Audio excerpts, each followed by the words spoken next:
What's up, you busty Broodwar babes? Welcome back to the KCM. My name is Saiyan SC, your favorite dark webcaster.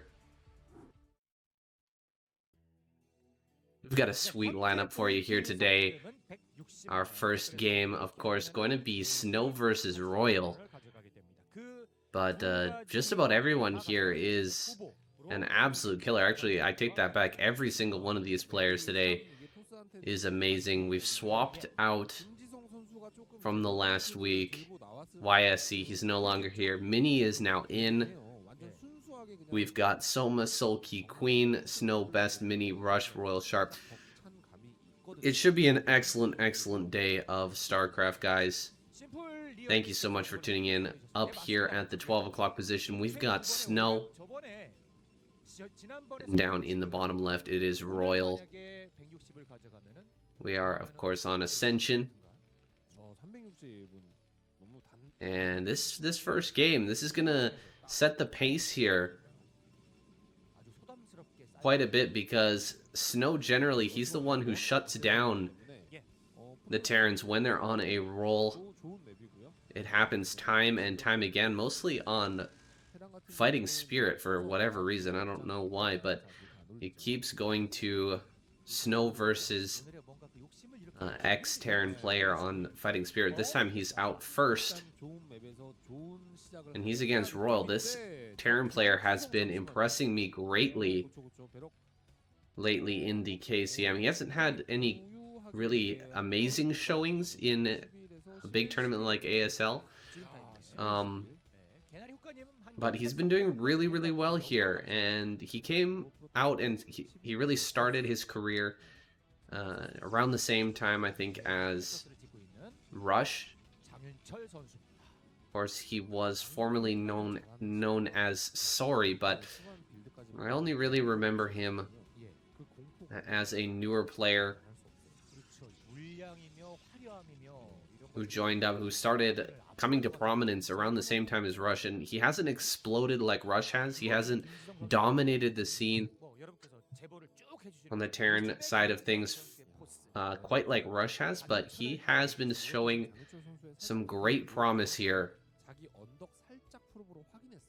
taking a lot of games off of some insanely good players. If he can take down Snow here, that would give Terran a much better chance of taking this week of KCM. The scores right now are crazy close, and we're already in week 7, so only one more week left, but we could actually see a hotly contested week 8 here, depending on what result we get out of this week. Could end up becoming very close, and we haven't seen that yet, but that would be super exciting if the points lined up, and even if we ended up getting a tie at the end, that would be really cool. I haven't seen that yet. I don't know what the rules are. Should the first place or should 2 races tie for first place? That would be really unexpected and kind of novel, so whatever ends up happening there, I think it could be really cool. Snow is, or has started out here with a Nexus first and a gateway to follow. He's only invested in a single gateway, and Royal's identified this. He's pulled the SCVs. This is kind of a typical situation we see very often in this matchup, at least in the current meta. This used to be really rare, but it's become more common since Protoss players have started really using the Nexus first to such a degree here. These SCVs are coming up to the front. So far it's been decently well repelled, but now Royal has combined his army. He's got his SCVs along with those Marines and the Vultures behind them. And this bunker placement is excellent, blocking a bunch of the units behind this bunker, not allowing the Zealots to really get on top and deal their damage, and he's finally pushed back all of the Dragoons and these probes as well into the main base. Not too many SCVs are left over. A bunch of SCVs are actually being sent back into the main base here. 2 vultures are going to get by and get quite a few kills with onto these probes. But can he actually take down this Nexus now? I think there's only 1 Marine inside of this bunker. There's a second Marine coming up now, but that's not a whole lot of DPS onto this Nexus, and we've already got 3 Dragoons out here. The range should be finished now, and he should be able to hit this bunker with from range. 3 SCVs arrive just barely in time. Going to keep this bunker alive. Can he actually finish this off? He might have gotten a little bit too greedy trying to get into the main base with his vultures and Marines there. Trying to pick off some additional extra probes in the main base, but it could happen that he doesn't take down this Nexus. It's so incredibly close. 4 Dragoons are hitting. That means this will eventually break down. Will eventually break this down. Oh, but great job by Royal. Just... Ooh, it goes down the Nexus. Really, really great plays there by Royal, pushing back those Dragoons, putting a little bit damage onto that upper Dragoon, eventually taking that out, forcing it to suicide onto that mine. So much was going on there, guys. I was at a loss for words, but some great moves there from Royal. He almost overextended, but he did an excellent job in the end, keeping the Dragoons from getting that surface area, from getting into position where they could hit that bunker properly. I think it really comes down, the success of this rush has really come down to that bunker placement overall. You can see you just can't quite hit the bunker, and siege mode is done. Yeah, you just can't get more than 3 Dragoons on that bunker unless you move out past the minerals. It's a very risky place to be. That one single Dragoon that does move to the top ends up being in a rough spot. Can be hit by mines, can be hit by vultures.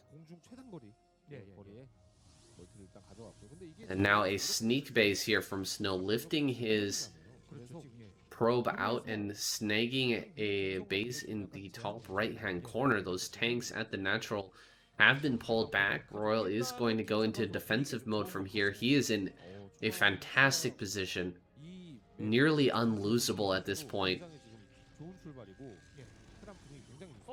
Another Dragoon going down there. A big mistake by Snow. These 4 Marines gonna go look for some probe kills if they can find them, but I doubt they will find anything. Let's see. On after a probe. Oh, the probe just pulled back. Oh, the probe. 1 probe goes down. Alright, getting something out of that last Marine. Not too bad. Not too bad at all from Royal. He's killed overall a ton of probes. He's prevented that natural from coming up for a very, very long time. It looks like Snow will finally get out on the map and clear that natural area. That should allow him to transfer some probes, although it seems that he's already sent a few probes through to that second base using the shuttle. Bit of elevatoring action going on in that main and natural area. And the Reaver is now out, and send that across the map. Royal hasn't yet discovered this base in the top right hand corner, but I think he's got to be aware of the possibility. A starport down in the bottom right. Royal throwing in some very interesting play this game. First of all, going for that kind of wild SCV pull and attack right up into the main there, but then going straight into siege mode, picking off those Dragoons and taking a starport down in the bottom right hand corner. Now he's going to have the possibility of drops here. Ooh, the first observer goes down as well, so Snow not gonna get a decent scout of the main. He doesn't have the opportunity to see missing buildings, and he may not suspect this starport to be placed out in the bottom right-hand corner of the map. So that first observer is so important. You really need to start counting buildings, figuring out what the plan is here for Royal. Does he want to take a third base right away? Is he going to drop me? Is he going to go for an all-out attack? But Snow sees nothing. Now he's going to come towards the main here once again. Will he be able to get in and find out what the factory count is here of Royal? Will be denied. He's going all the way around the outside. Drop coming in here. Spots this base, so Royal is now aware. Though he might have already been suspecting, he sees that base now. He'll fly here into the main, drop some vultures, try to get as many kills as possible. Good SimCity there, throwing down that throwing down that pylon behind the mineral patch, making sure that he doesn't lose any additional workers there. Bit of a delay action from Snow, using that Reaver. Pick that up. Oh, misclick there by Snow. A very uncharacteristic misclick there. Taking a ton of damage on that Reaver. You can tell he was controlling it. But now with the Reaver being so low, it's going to be much more risky to try and slow down this push any further. I think one or two more hits from that, from a tank is going to probably take down that Reaver, so he's got to be very, very careful here. Nice mine hit. Gonna try and drop a Zealot there, but a quick unsiege prevents that damage from happening. Here comes the Reaver. Oh, good targeting by Royal from those top two tanks, picking off the Reaver. He should be able to secure his third base from here. Bit of stutter in the video. Not sure what's up with that. Now, moving up to the high ground here, going to throw down some of these mines, but quite a lot of vultures were lost there. And only a single tank ends up sieging up, so Royal trying to rush things out a little bit here, trying to dive forward and get this attack going. He didn't want to slip through that small gap for fear of being attacked by the full might of this Protoss army as he's slipping through that tight gap. But now he's gonna try to breach the main or the middle area of the map, and every single Zealot gets picked off. Very nice play by Royal, just targeting with those vultures, killing off a lot of the Zealots as they popped out, preventing the tanks from actually hitting those Zealots and splashing down his units. Now heading up towards the top right, getting a Terran army off of this high ground is very, very difficult. So the moment he gets over here, it looks like Snow going to retreat with all of his probes, just giving up that base in the top right. He knows it's lost here, so he will just abandon ship and send his probes over towards that third base up in the top left-hand corner. Meanwhile, back at home, Royal has grabbed his own third base. He is looking to be in a great spot here. But Snow is kind of trapping his army on this high ground. He's got a bunch of Dragoons kind of hanging out on the outside of this army. Nice mine drag there into Snow's army. Getting very lucky. Here comes a drop here. The Reaver gets out, but it only gets one shot onto a Vulture. Ooh. Trading a shuttle and a Reaver and a Zealot for just one single Vulture. Not a great trade at all for Snow. He's trying to track down this army. Single DT doing a lot of great work. decides to unsiege in order to save that one tank from the splash damage, but Snow takes the opportunity, just dives all over this army, and he will clear this. Great spread here from Snow, barely actually going to clear this army. A few Dragoons are left over. Some great focus firing from Royal. Picks off a lot of those Dragoons, but a good cleanup by Snow, and resetting that tank count is for sure huge. Huge in this game. Killing off all of those tanks. Gonna slow down Royal a lot here. Snow does get another base in the center left that is a bit of a pushable location. But he's deciding to pick that base up now. Could even try to expand in the top right, but Royal is hunting in this area, picking off probes, picking off stray units with these vultures and their mines. Really active on the map this game, with the vultures doing a great job. And now we've got a 4-base Snow versus a 3-base Royal. Royal trying to take another base here in the bottom right. Reaver landing here in the main. This should do a lot more damage. It's already done more damage than that other Reaver did with the Zealot diving into the main base. Killing off quite a few SCVs actually. Might get another kill here. There you go. Killing off that Goliath. And it's just so impressive from Snow. I mean, he just keeps on building Reavers and keeps on getting damage with them, even at the 16-minute mark against a player of the caliber of Royal. He still manages to find that little bit of extra damage. Gets a tank even. So damn strong. Picking off so much here in Royal space. Even though he's popping out Goliath, even though he has that Goliath range, he still hasn't been able to drive that away. Snow just being so pesky here. However, Royal is secure.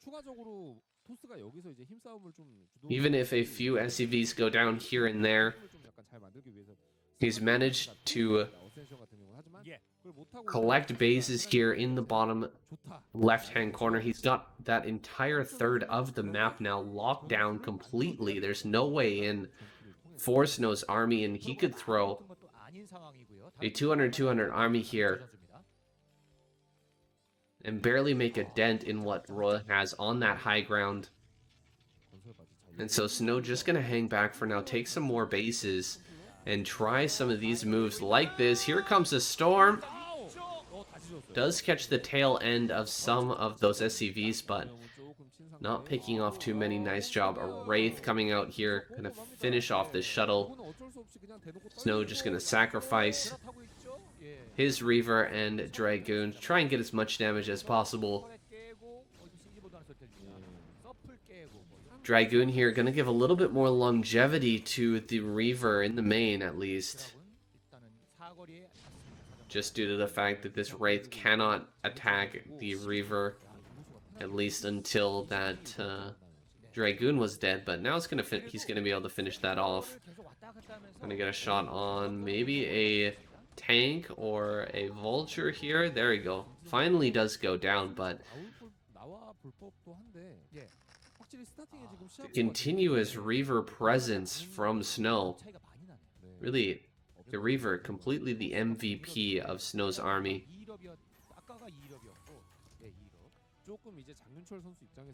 Snow spreading out here. He's getting ready for Royal's inevitable attack. But Royal can kind of take his time right now. He's on 4 bases. He knows that Snow hasn't taken an aggressive number of bases at all. He's got that center base. He's on 5. He's taking his 6th base as well, but he doesn't have this bottom right just yet. He hasn't tried to snake his way down to that corner of the map. And that's fine with Royal. He's just going to take his time here. Here comes a big engage. A lot of tanks are kind of stacked up. Here's some good storms on some of the front tanks. Great storms there. But you can see how stacked up those zealots were in the front, really getting on top of each other and allowing that huge splash damage to rain down on top of them. So much was going on in that fight, but the zealots really ended up staying clumped and got completely annihilated. Definitely time to fall back for Snow and regroup here. His supply count has dropped scarily low, 154 to 170. So Royal with a huge advantage in that supply. Getting ready to push out here. I say huge, it's not massive in terms of the numbers, but you really want to have a larger supply here as Snow. As someone who's playing the speed shuttle style, you kind of have to stay ahead a little bit in that supply and keep on picking off tanks, and that's something that Snow just hasn't really been able to do here in any of these engages, except for that that retreat that Royal did after taking out the top right. That was the only time he was able to reset that tank count a little bit. Now with Royal coming out and taking a 5th base here, he has secured his mineral and gas income for the rest of the game. He is good to go from this point on. All he need do is prevent Snow from continuing to grow out on this map, prevent him from taking the bottom right, and he should be fine to eventually choke Snow out from here. Moving up towards this high ground, trying to set up some mines. He doesn't want to allow... Oh my god, that mine was huge. Reaver drop down here in the bottom right. Is he going to target some SCVs? He picks off a tank. Not a bad target. A few SCVs do go down. Another one last Scarab, and diving down here, down this ramp, throwing some storms down from the high ground, raining down on top of these tanks. A lot of tank and Vulture end up getting picked off, but as soon as the Protoss army extends down this ramp, starts to swing the fight in the favor of the Terran. Oh man, these Dragoons in lockstep walking up the map. You can see them getting stuck behind that Templar as well. So damn stupid. Finally ending up grouping up over in this side. Gonna try and take down this army. Not wanting to allow Royal to take the high ground here. The center high ground, such an important location. Trying to run forward some Dragoons and actually draw some mine fire, but not able to do so, and all of these Dragoons do get picked off. Every last Dragoon has gone down. Royal is pushing in towards this base, closing the noose here. But quite a few units have been left behind. There's only 3 tanks up here in the front. Can he actually finish this off? A nice storm there, dealing a lot of damage. More of these Templar getting thrown out, finishing off these tanks. Great moves from Snow, just holding on by his fingernails, continuing to produce a ton of speed shuttles. EMP does go down, but not before the Templar throws down his precious storms. 3 shuttles have been made here, and there's no Goliath, so... Oh, only 1 Goliath, excuse me. Pretty rough, pretty hard to pick off these shuttles. And Snow's going to continuously bomb these with those Zealots as long as there's not enough anti-air there. Royal bringing up the rest of his forces. Everything that he's got is being mustered to this location now. This is the final kind of tug of war here. If Royal can take down this base, he splits the map in half and prevents Snow from really reinforcing his bases in the top right-hand corner. That'll be free real estate for Royal to take over, but 3 shuttles are making their way sneakily down to the bottom right. See if they can take out this 4th base, maybe deal critical damage here.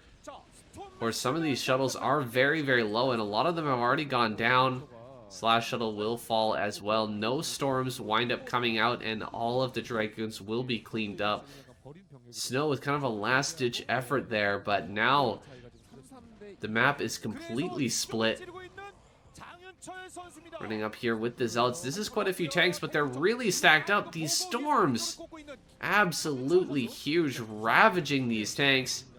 Dragoons making their way clumsily down this ramp, trying to pick off the tanks here as the reinforcements come up. Going to be a focus on this command center, I think. Nice storm there on that right-hand side. Clump of tanks. These tanks are so low.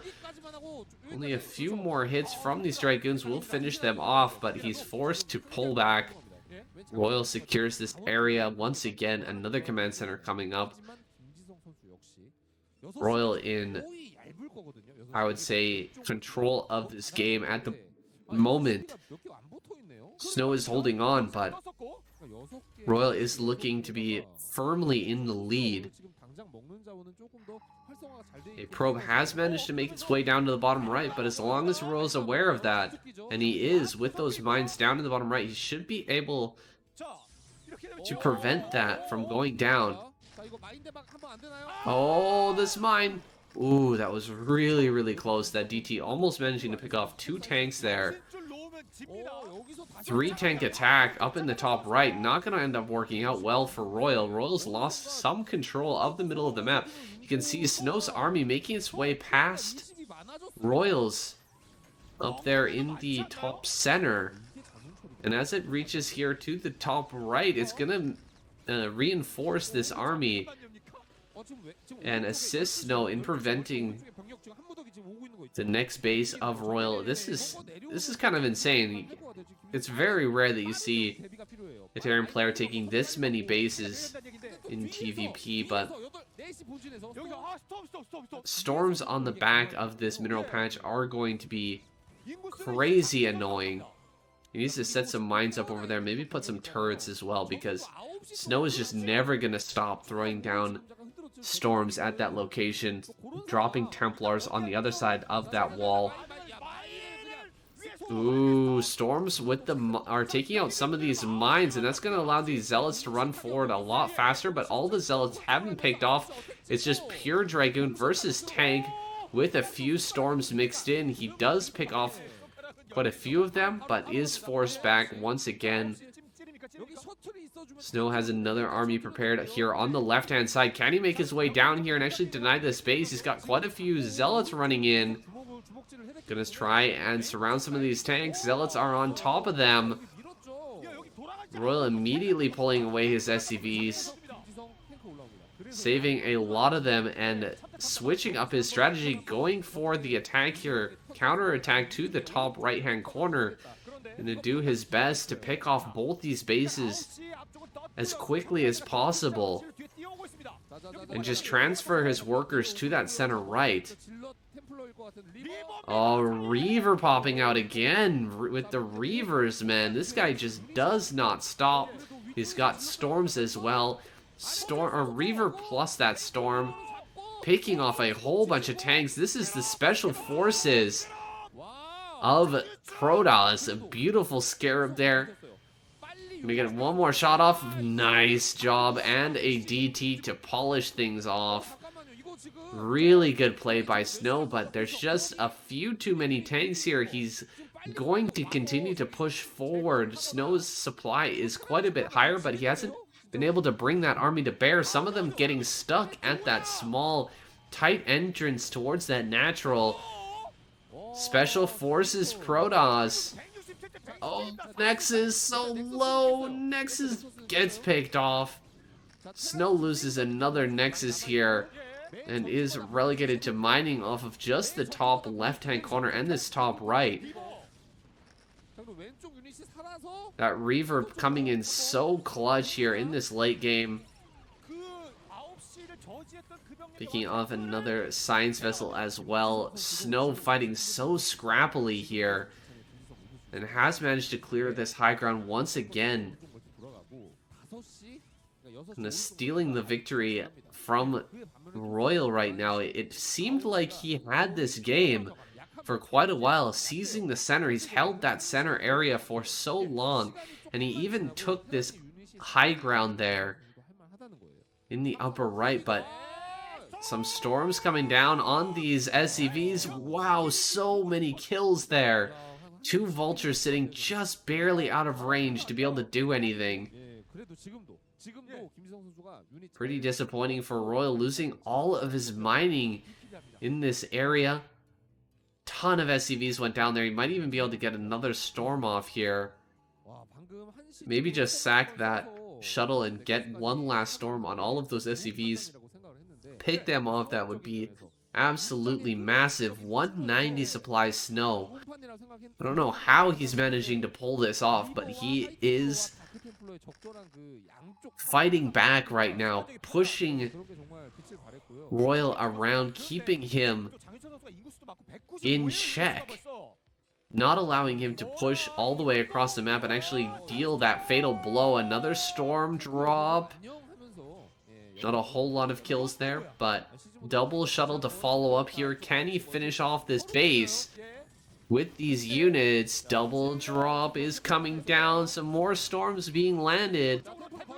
Another Templar, big storm on a huge clump of units. SCVs all getting picked off. But the probes in the bottom left have been slaughtered. Royal with very little money left over. 143 supply and only 48 minerals left. Similarly, Snow with 167 supply and 150 minerals left. We're really coming down to the wire here in game number 1. Royal versus Snow is turning out to be a serious banger. Where exactly is Snow mining at this point? I guess he's got quite a bit. That upper left still mining away. The upper right as well. Looking pretty good just according to the minimap here. I think he's still got quite a bit of mileage left on that base. Oh, it's getting pretty low. This one's looking good though.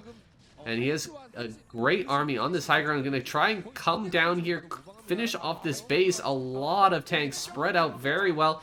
No real good targets there for the storms, and Royal targets down those Templars, finishing them off. Only Dragoons left over here, and a 3-tank army just holding off the remainder of these Dragoons, keeping them back, but he's managed to find a small slice of land here between the tanks and the wall, where he can actually stand with those Dragoons and not get picked off, but he does get pushed away. Royal holds on once again. 99 supply, dropping there for a second below 100 supply. Could Royal lose this game? It is possible. He's mined so much. I mean, he's mining off of base number 5 right now. And he's actually starting to mine out in all locations. Is this going to come down to a split map?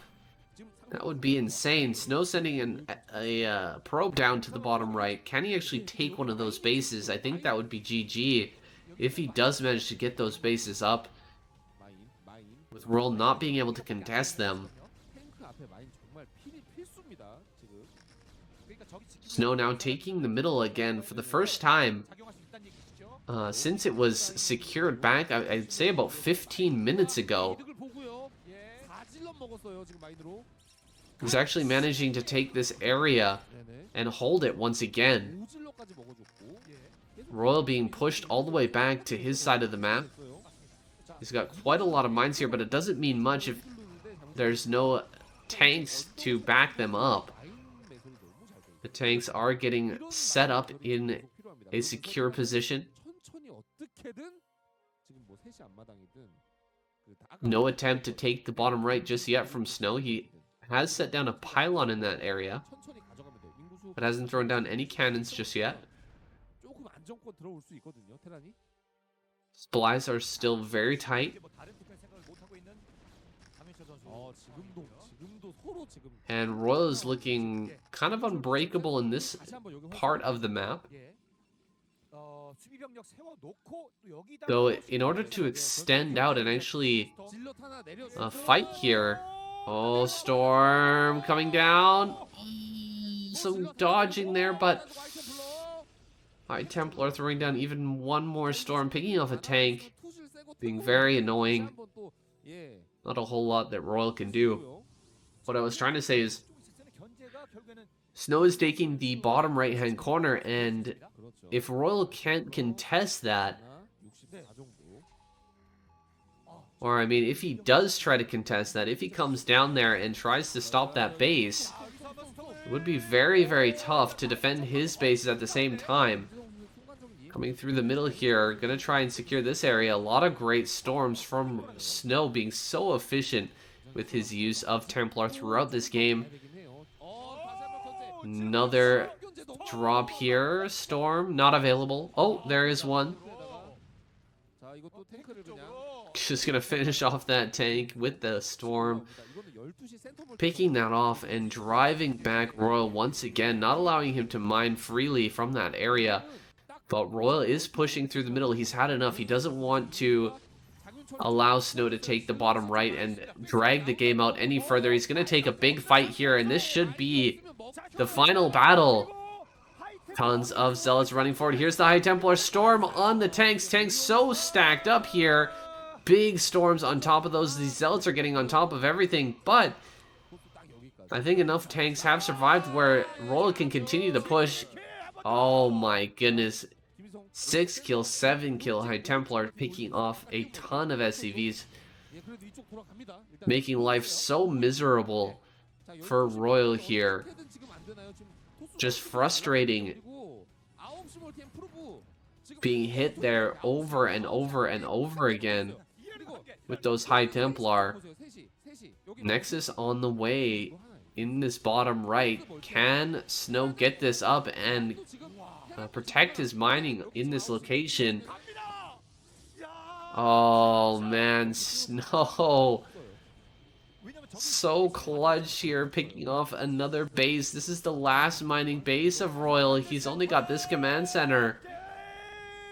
That's it, goes down. Oh man, this is crazy. I can't believe that Snow's actually managed to bring this one back.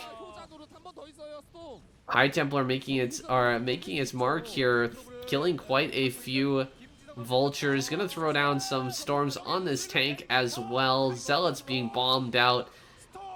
Storm everywhere, every single place. Buying some time here for the rest of the army to get down here and clean up. GG, Royal taps out. Snow with the epic comeback there. After losing his first Nexus, after losing his natural expansion, elevatoring his probes out of his base, and taking a win here on Ascension. That was insane. That was some really great play. I mean, Royal, just so clean with that early attack. He had the perfect positioning with his bunker. He played it out really, really well. I couldn't see many faults in his play at all. But Snow, he was just the better player today, man. He was all over the place with those storms. The Reavers were continuous nuisance throughout that game. Wow, a great way to start off this week of KCM, guys. We're going to jump into that next game. Okay, coming off of an insane first game. That might have been maybe Snow's one of his top 10 performances for sure. He was in a terrible spot after that opener, but he used every tool at his disposal, I suppose, except for Arbiter there, but made amazing use out of the Reaver. Now he's going up against Soma, and Trying to get a little bit of a block going on here, trying to stop someone from throwing down this hatch. It's not going to happen. Someone throwing down his hatch at the time that he wants to. He did go for an early pull here. Snow is getting his forge down. Should have his cannons on time. Not going to be a problem. He's really mapped out this early game here on Revolver. We've got plenty of eggs on both ramps. And the wall in nearly complete for Snow. He needs a gateway, and then 1 or 2 zealots to just block that ramp off fully and keep himself totally safe from any sort of Zergling shenanigans coming from Soma. But for now, he's going to be content with just a single cannon on high ground to take his Nexus. And everything developing very nicely here for Snow. Soma taking a 3rd base. We'll be getting into a nice, normal Protoss versus Zerg. We have a macro opener from both players. Snow, I think, a little bit more known for going gateway first, but in this case, it's going to be fine just taking that forge, playing the older school style here on this new school map. Keeping himself very safe at home and just getting ready for his normal mid-late game. Only 2 links have been built so far. Soma with his Overlord arriving at the natural, though. He can see everything that moves out from Snow. That first zealot entering the map now, sending that up towards the natural. I'm just gonna pause here for a bit, try to force out a few extra lings from Soma.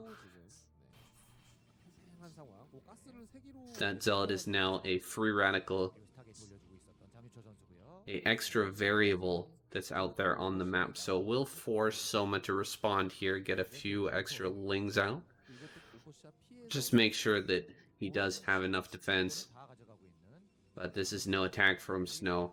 He's just trying to keep a question mark in Soma's mind here. Where is that zealot? Where are those 2 zealots now? Of course, they are back at home, just blocking that ramp, and everything is just gearing up here for Snow, producing as few defenses as is humanly possible or Protossly possible at this point in time. Getting directly into his tech. And Corsair will be out here shortly to scout out everything that's going on for Soma. Soma with the additional hatchery there. 4th hatch on the way, and that Spirant.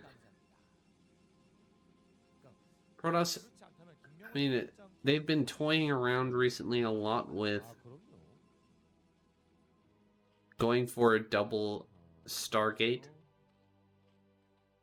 but with mixed results. Soma doesn't actually have to build any Mutalisks here, can just build a couple of Scourge and be done with it. There's the 2nd gas actually at the 3rd base, so Soma trying to be a little bit sneaky, hiding that 2nd gas. So maybe his plan was in fact to go for some Mutalisks here, but wanting to hide that 2nd gas and try to hide his intentions.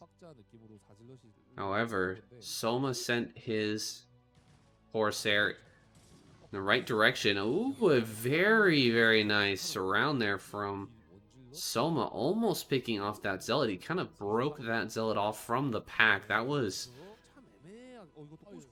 a very difficult move to pull off, but he managed to almost pick off that zealot. Now he's going to get a pretty decent surround here. Of course, these zealots will trade efficiently from behind the mineral patches, but there is some good surface area coming out, and all of the zealots have been cleared. No additional links need be added on, excuse me. Just a few Scourge and then full-on drone production from here should be the MO from Soma, just getting into a ton of economy before switching up into those Hydralisks and just defending against whatever timing that Snow decides to pull out. And it looks like Soma is actually building some Hydralisks at this point, and it's a little bit surprising to me because there's only 3 Zealots out on the map, so 3 Zealots with +1, not the biggest threat. They do have speed now, but just these Lings alone could almost clear these Zealots, so actually I take that back. With +1, those Zealots would definitely win, but I feel like it's a bit overkill here unless someone wants to go for a counterattack or something. Having this many Hydralisks out at this point, not really necessary. He needs to be getting into those drones. Defending these Overlords is a high priority at this point as well. Good job with the Scourge, keeping them at home, making sure that Snow will for sure lose a Corsair should he decide to dive on those Overlords. Another hatch coming up here. 6 hatch Hydra is the game plan from Soma, but can he get there? Snow wants to try and pull him apart right now. He's got 5 Zealots over near the 3rd base. Not too many Hydras in this location, unfortunately, so Hydra's going to have to be rerouted from the natural. They do make it over here very quickly, push everything back, and Snow denied once again from dealing any damage to Soma here in this early game. Now, Soma's staying very active on the map with those links, spreading them out, keeping an eye on where these Protoss units are going. Sees this DT as well. Has a good idea of the game plan here from Snow. Wants to pick off some Overlords and get things rolling. Killing off that egg leads me to believe Snow wants to take the 3rd base down towards the bottom side of the map. So he's even sent a probe out that direction, getting ready to take that base. A few Mutilisks popping out here now, and this tech switch, pretty scary stuff from Soma. Can he actually take a good fight, kill off some Templar, and deny this 3rd base? I think he can. Spreading out those Mutilisks, diving on the Corsairs as well. A lot of these have gone down, only 4 Corsairs left over, but enough to drive back these Mutas. Scourge not getting the perfect connections there, just kind of diving in and hitting maybe all on one Corsair. I don't think there was enough Corsairs there to actually snipe those Scourge before they made their way into that location, but and actually landed their attacks. So I think that was just a blunder by Soma. I'm not 100% sure though. Pretty good targeting by Soma. You can see that during that fight with the Mutilisks, he actually targeted onto the Scourge. It shouldn't have been enough, but it was enough to push back those Mutas at least.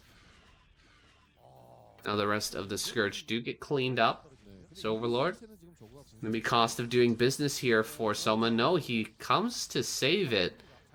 Almost loses some Mutas there, but does manage to pick off a Corsair. Now, with this combo, can he get over here and stop the 3rd base? Soma's trying to take it right now, and he's in the middle of transitioning to sort of the mid-game, late-game army composition. Dragoon being pumped out now.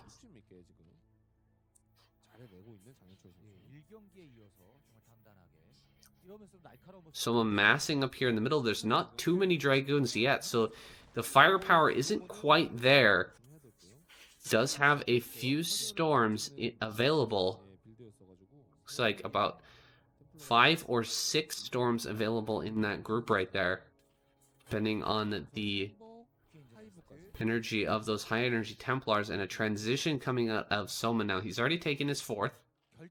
Huge wave of drones popping out and lurkers on the way, so Soma, no interest in trying to end the game right now. Very different from what we saw last week on this map. I can't remember who the two players were now. We saw a great epic match on this map where the Protoss player was denied from sending his probes to that third base. And the game ended basically on 3 bases for the Zerg. That's not going to happen here. We're going to see a pretty epic long game, most likely.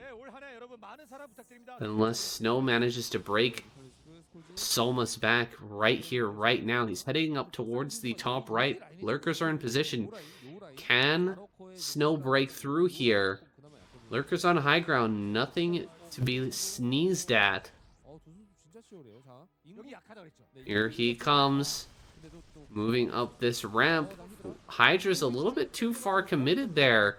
Hydra's on the left side were ready to jump at the opportunity to dive on some of these Dragoons, but the storms right in the face, and all of those Hydras go down. That was a ton of losses there for Soma, and Snow just costing him a bit of energy, a couple of Zealots. His Dragoon number not taking any losses at all, and a bunch of Hydra and also Lurkers went down in that fight. So pretty good trade so far from Snow. Let's see how he does here in this next one. Lurkers on high ground once again. Tough to break into, and a dropship headed into the main. That is a slow shuttle. But while this fight is going on, 4 DTs here in the main going for that Spire and spawning pool as well. There's no overlords here just yet, but here they come. They have arrived. Picking off one of the DTs. Saves the Spire, but not that. Oh, spawning pool, Spire. Ooh, he gets the Spire as well. Great move there by Snow. Picking off both of those 2 important tech buildings. And throwing Soma into disarray here. You can see how many Hydras are at that location in the main base. Meanwhile, running up here onto this high ground. Can he actually break this spot? He's falling back here just for a moment, but this is kind of his opportunity here. There's only about 5 Lurkers. And there's plenty of storms to take these down. Lots of Dragoons as well. The Hydras are just now arriving, so opportunity missed there by Soma, who instead is going to take the bottom right-hand side. That sort of third expansion of the bottom right. Snagging that base. We'll see if Soma reacts to that. He's sending some Hydras around the map, but these Hydras are getting tranked down. They're getting followed. Alright, Snow breaks off from chasing that down. He's going to instead focus on attacking into one of these locations here. Someone checking out bottom right, sees nothing down there. Doesn't know yet about that expansion, that 4th base expansion. If he did, I think he'd be trying to expand himself a little bit more aggressively. Running right up the ramp here, Snow diving into the natural against these 2 Lurkers and that the sunken colony there, and wow, great storm there on the high ground as well, right on top of these rally points here from Soma, but in the end not able to break up that location. That was a pretty wild play there from Snow, to just trying to barrel up through that natural. Quite unexpected, but it doesn't end up working, and for a good reason. That's unexpected. I think trying to get between those eggs and up that ramp with a Dragoon heavy army, probably one of the hardest things that you can try to do in this game. Very, very difficult to get those Dragoons to act the way that they're supposed to. And Soma gonna set up yet another highly defensible position here on this high ground with a few Lurkers, so as he secures that upper right main base and natural. In one fell swoop, 2 more bases have been added on to Soma's position here, so long as he can hold on to these 2 areas. So many Lings popping out as well. We have yet to see the Ling upgrades, but he definitely has that crack upgrade. Tons of Lings kind of running into their death right now. Storm Egg finishing off all of those eggs, morphing into lurkers. There's no lurkers here. A bit of an oversight by Soma, who has, I would say, like 10 lurkers over on that right-hand side. He's not moving them either. He's just kind of waiting and trying to see if he can hold off this attack with what he's got before moving that out. Now he's moving all the lurkers from that right-hand side. He's sending them straight across the map, so maybe some sort of counterattack. Meanwhile, Snow is not letting up here. Okay, it's going to be a flank. All the lurkers coming up from this side going to surround this army, picking off a lot of those Templar. You can see the targeting there from the lurkers, picking off a lot of the Templar. 2 more storms come down, and the lurker army has been completely annihilated. This is starting to look like a Snow victory unless Soma can somehow hold on here. Wow, he's actually managed to push this back. Snow in full retreat. He doesn't have any more storms, I think, so he falls back there. That was incredibly close. Yeah, that side over there, right where the observer was a moment ago, that's where all of the lurkers were, and there were no lurkers at that third base area. It was almost a death blow there, or a deathly mistake for Soma, who's now going to deal with another push coming up towards the top right. Snow maneuvering himself very quickly with this Protoss army, keeping it all in a ball, just spreading it around, looking for opportunities here where Soma's defenses might be a little bit less than perfect. Meanwhile, Snow taking the bottom right natural and expanding this game into a near half map position, and that's not good for Soma. Soma, that's the Zerg player. Allowing a split map situation is incredibly dangerous. The Protoss can get insanely good trades throughout the game, and especially as we get later and later with the amount of Templar that can be produced. Of course, gas geysers, they also never run out fully of gas. They just become depleted and return only 2 gas per return.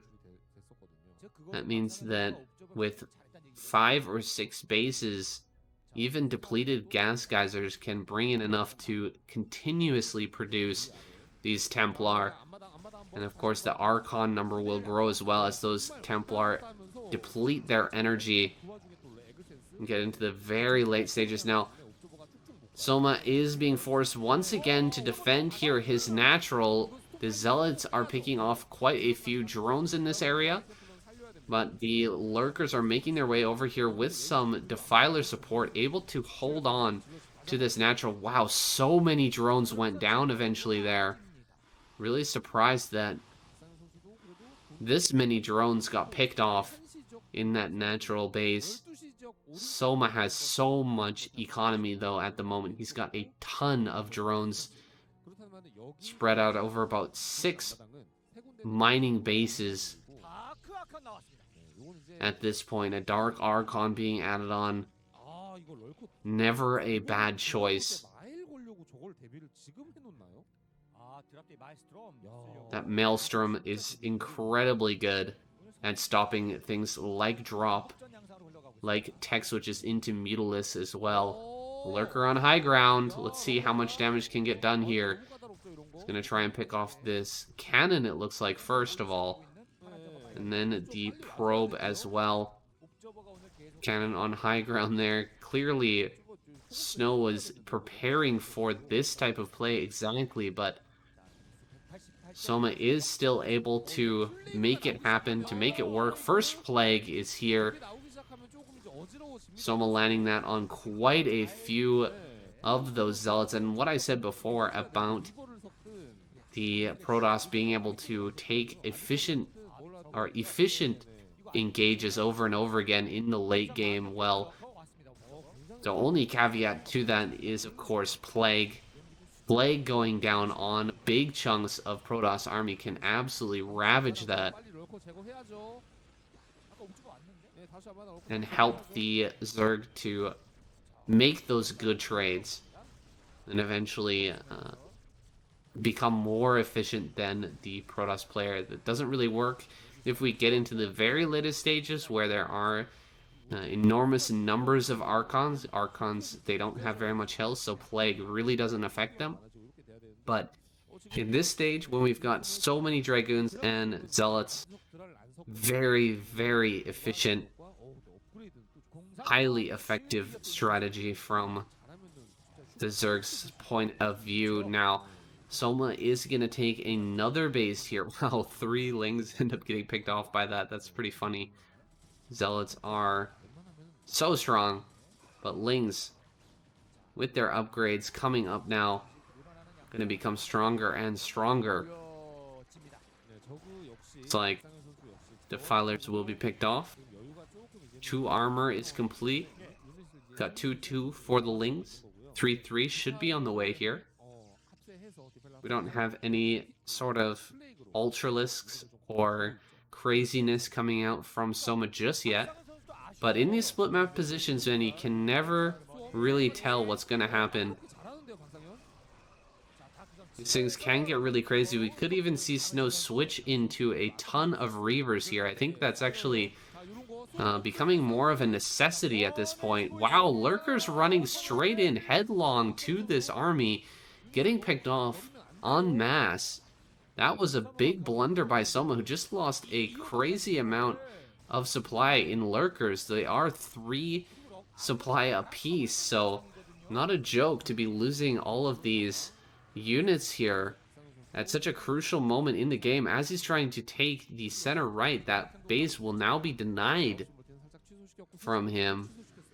Snow moves to that location, picks off that base, and Soma gonna go ahead and throw down center left instead, try to make up for that loss.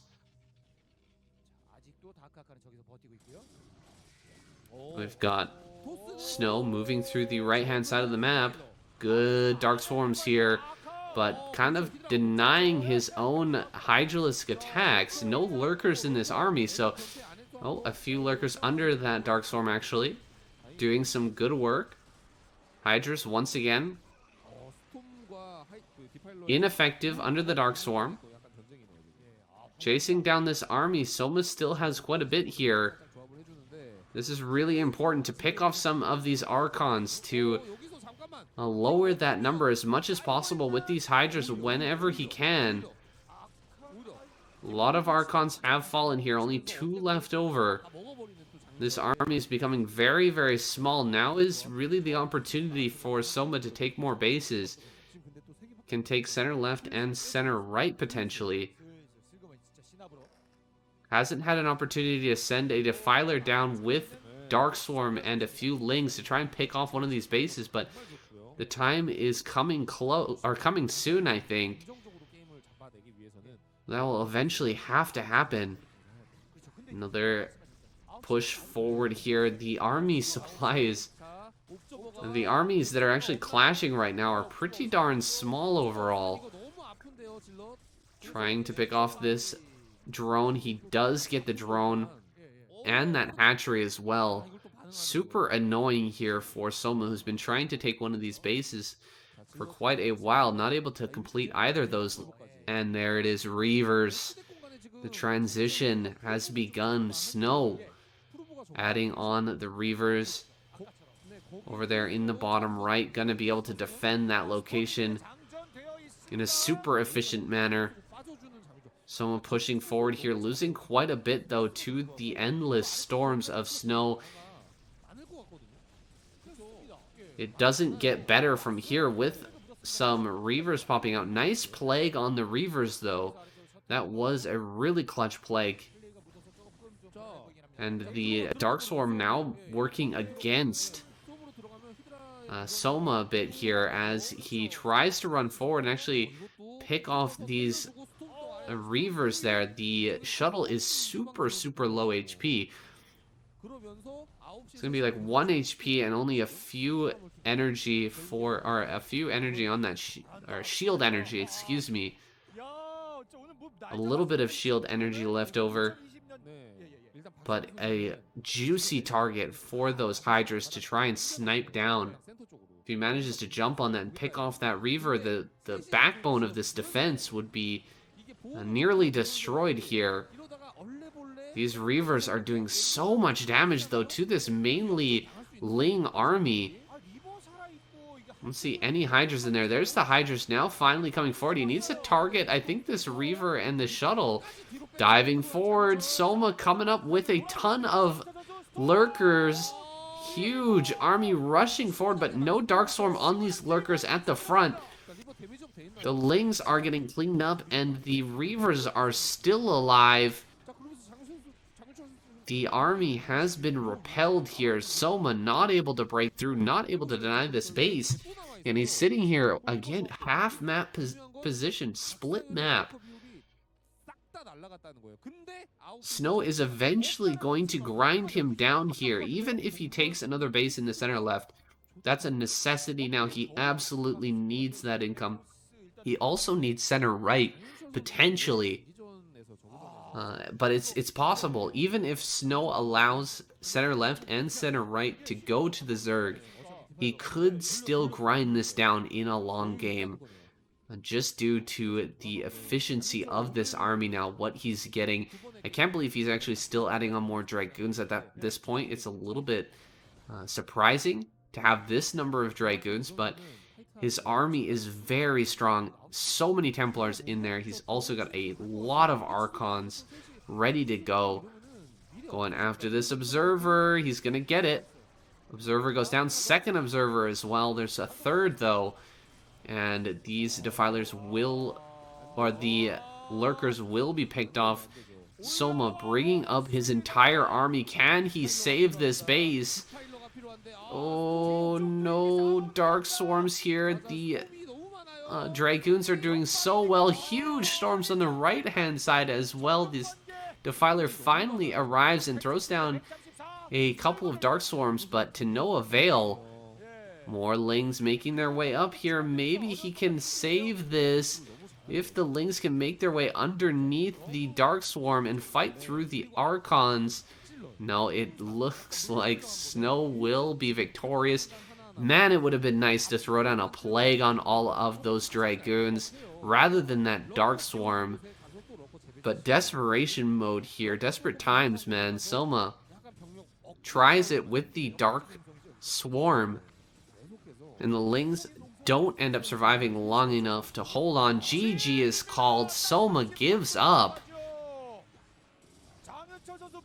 And Snow is victorious once again.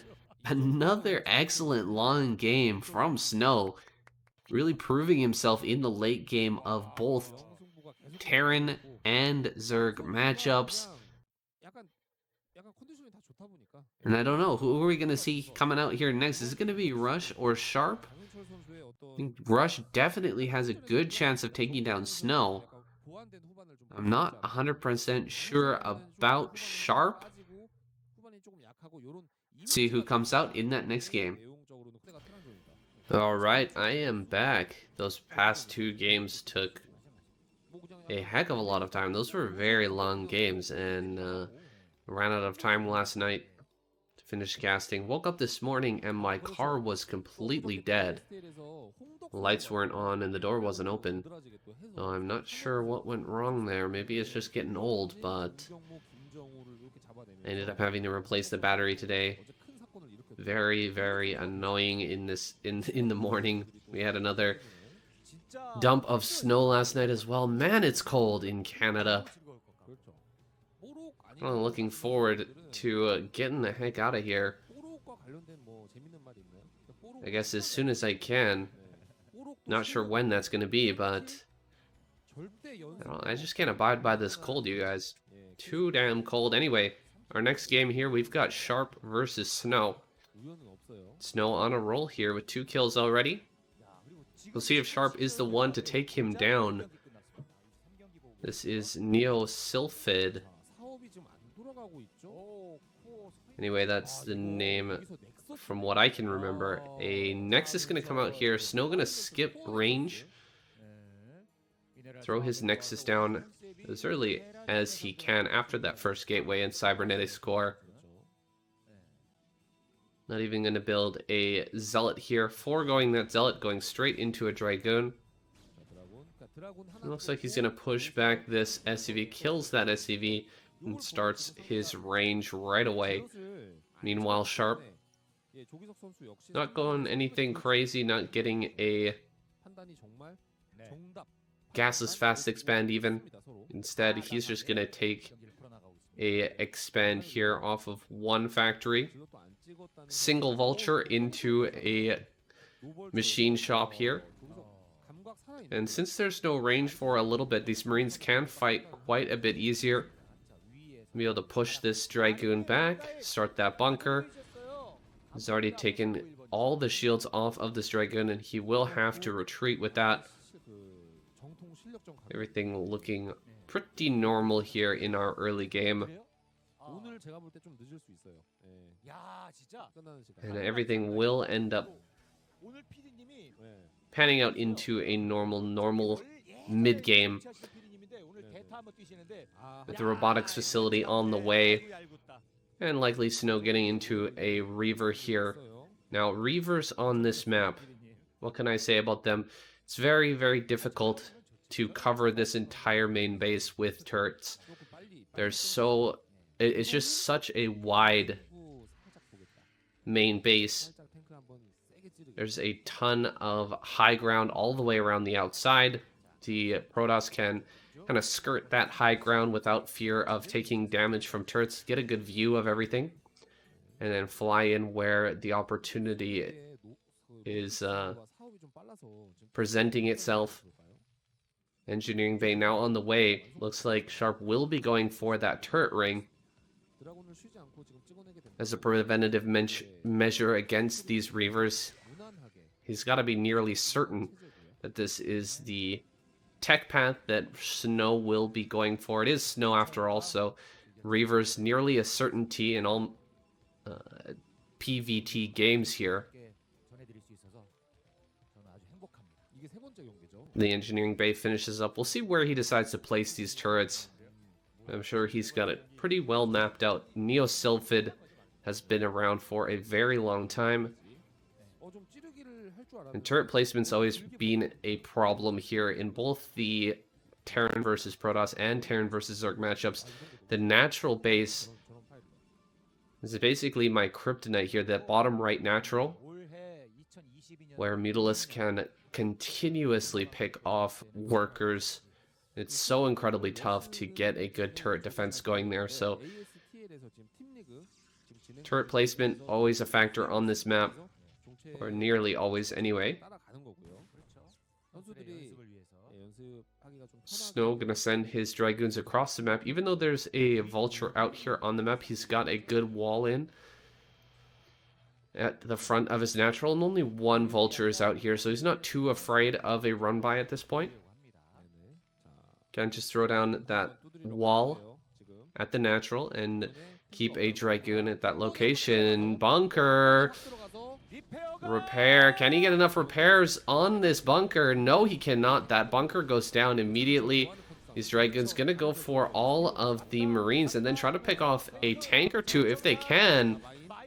Quite a few of these SCVs have gone down already. Great micro here from Snow, but he's lost two of his Dragoons. Can he dive here and kill off these tanks? One tank goes down. Still four of these Dragoons, so just a few more hits and he can finish off this last Dragoon. Nope, going to run back and keep this last Dragoon alive, but two tanks did go down during that fighting. A nice pick off there for Snow. Resetting that tank count, slowing down Sharp by quite a bit. I wouldn't be surprised to see Snow take a third base right now. Or not a third base, excuse me, a fourth base right now. With that tank count having been reduced, it's going to be very difficult for Sharp to mount a large-scale assault here. You'll have to wait for a little bit until he can regenerate that tank number. Transfer of probes to the third base. No fourth just yet from Snow. We'll see what kind of tank he's building up to in the main. Only a couple of turrets here for Sharp, and no Reaver just yet. We do have the robotic support bay, but Reaver being a bit late. Snow instead focusing on the main base. I guess Sharp expecting that Reaver had the majority of his units in the back. He wasn't prepared for that bust at the front. And this later Reaver might also catch him off balance here. Catch him by surprise. He may have kind of pushed this to the back of his mind as a possibility, or written this off as a possibility. Could be badly surprised by this attack here, by this Reaver play. One Mind Drag. Whoa, big Mind Drag. Huge kill. Two of those tanks go down immediately. Reaver very, very low. Will be targeted down, but many tanks have fallen already. About 3 or 4 tanks going down in that exchange. Snow doing a great job of reducing that tank number. But where is he going to take his advantage off of that play? It's going to be that fourth base. There we go. Fourth here on high ground. Very close by air base to the Terran main, but by ground it is still quite far. Wow, Snow dipping his toe in here to snag a single vulture and then running back with those Dragoons. Absolute madman. I guess he did have the vision of those tanks being on siege, was able to pull back in time, only took a single tank shot. And that's just Snow. Snow in a nutshell, always able to get those small advantages, always able to take the best possible trades with his units. Now pushing out, Sharp is going to pick off some of these Dragoons. He also picked off that Observer as well. Can be very impactful on a map like this. In this matchup, getting those Observers can be huge. Especially if your opponent is going for speed shuttle style. Trying to constantly be pumping out those speed shuttles. It can be really annoying to lose some Observers and have to switch your production over to Observers once again. Shuttle still alive, 27 HP on that. Snow got to be very careful. We're probably going to have Goliath range finishing up here quite soon. There's a Reaver. Dropping out once again. Snow. Again, continuously producing Reavers in this game, and we should expect him to do so. At this point, it's kind of his calling card. As a Protoss player, I don't know anyone who produces quite as many Reavers throughout the game as this player. He's going to be slowing down the third base take here. Frustrating Sharp's movement towards this third. See if he can get a Zealot and Reaver on top of these tanks. A nice shot. Second Scarab lands right on that tank. Another Scarab there, picking off yet another tank, and again, slowing down this base so much. He's going to pick off the barracks as well. And this third base has been slowed down almost to a kind of ridiculous degree here. Forcing that back once again is going to slow down Sharp's build plan here by quite a lot. And you can see he's still not moving forward. This is actually the perfect opportunity for Sharp to snag this base, but I don't think he's realizing right now. He's spending a lot of time running around with his vultures, but there's a moment here where he could possibly broach this area. Now he's moving forward to the third base. He's going to try to snag this. We'll see if Snow will allow it. Shuttle speed is done. Running forward here, picking or dropping off that Reaver. Ooh, unsiege there, and oh, a massive mind drag. Zealot sucking up a ton of vultures and tanks with that mind drag. A great play there by Snow, and he has again slowed down this third base. Sharp is so behind now with that fifth coming up from Snow. It's going to be incredibly difficult for Sharp to find some sort of control in this game. Snow really dictating the pace here, and Sharp with no other choice but to take the second best option here, sending his CC up to the top left, taking that mineral only base instead. Command center's burning down right now, not able to actually get that repaired. 2 Templars do get picked off. Not bad. Sharp making the most out of a bad situation. Double shuttle gonna hit the main now.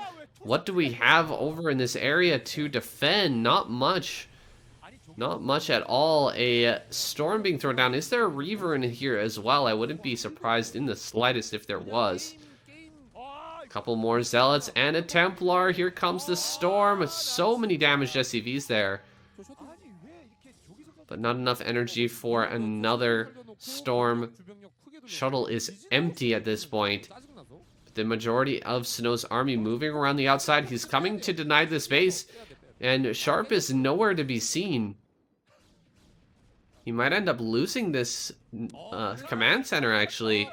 Vulture drop here in the main, but Snow is pulled away expertly, keeping all of his probes alive. Only 5 kills between the two of them. A tank drop over in this area, but I don't think this is enough. Snow is just so far ahead at this point. He has a ton of mining in all different parts of this map. 5 base economy. Of course, he's being slowed down right now a little bit, but what is there left here for Sharp at this point? He can't hold a third base. He hasn't been able to take one. So many Zealots running here into the natural, overwhelming the forces of Sharp. I doubt that he can break through into the main here, but this is basically GG. The overwhelming forces here of Snow barreling into the natural, clearing out that natural, stopping Sharp from pushing out. He's so far away from a push at this point that it's just never going to happen. 6th base on the way now, and Snow complete control here of this game. And I guess we'll see him going into match number 4 as well. Another Zerg player will stand in his way, but Snow, I mean, this might just be his day, man. Maybe he can go ahead and get a all kill here and bring it back for the Protoss. Trying to run up this ramp. Not the greatest idea, but at this point, Snow, with all the resources in the world, nearly 2,000 minerals in the bank. That's all been spent now. Huge rally of Protoss forces coming out here. Tons of Templar are available. He might be able to kill this army with just pure storm alone at this point,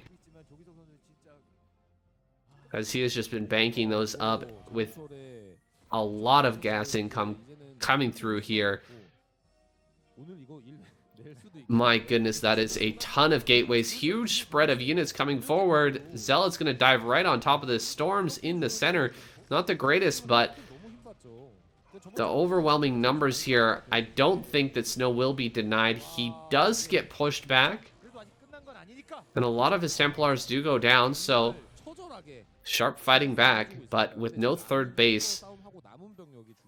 This is a losing battle. Sharp's kind of bleeding out slowly here. Main base completely mined out. Natural base about to follow. Picking off a few storms. But more is just more. And Snow definitely has more here. 91 supply to 174.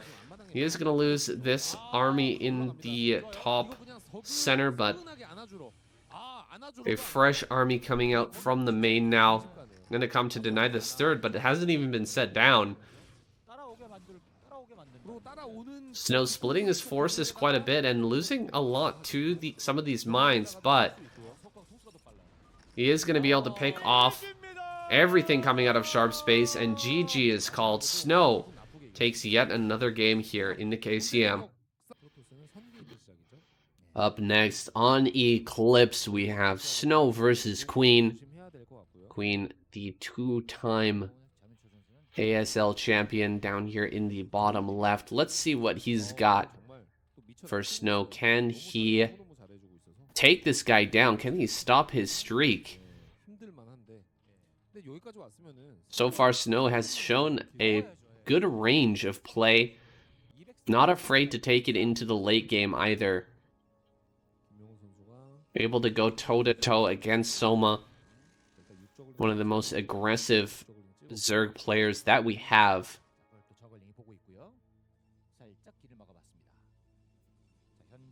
But this is a different animal. Let's see if he can take down Queen here. Some Lings are out on the field, sending across the map. It is a gateway first, out in the front. So, it'll be tough for Snow to hang on here. Queen's control is really something special. Probe Zealot on the ramp. Single Zealot here. Gonna be blocking these Lings. Trying to keep that pylon and gateway alive. At least until that next Zealot pops out. Another probe being sent down. He wants to drop a Nexus. There it is. The Nexus is on the way. Zealot here. Diligently patrolling. While these Lings hang out behind the mineral patches. Staying annoying here. Forcing Snow to continuously micro. Trying to get up that ramp. Wants to pick off a probe if he can. Queen not producing any more Zealots. Instead switching fully into drones. He's just going to back off. The aggression is completely neutralized by Snow's defense. Only 6 Lings were produced so far. He's going to be waiting here for these Zealots to move out. The moment that they do, Queen will have to respond with a good amount of Lings to be able to hold off this attack. Ling speed is on the way right now. Some Lings already popping out, so getting prepared here. Queen not going to be caught off guard by the Zealots of Snow. There is a small pathway actually to the south here. Ooh, I think that, no, Snow's not going to utilize that. He might have been able to get out with his Zealots without tipping his hand here to Queen. Had he just sent those directly south and around the bottom side of the map, but ooh, Hydralisk Den has finished. Queen is planning to bust him here, but will his plans have to change? This 3 Zealot army heading towards the third base, and it will not be blocked by just 3 Lings on the ramp. The Hydralisk Den has been revealed. Still going to hang here for a bit, just block this ramp and see what pops out of these eggs. Mostly Lings thus far. Queen not committing to building any Hydras at this point. Forge plus that Stargate on the way here.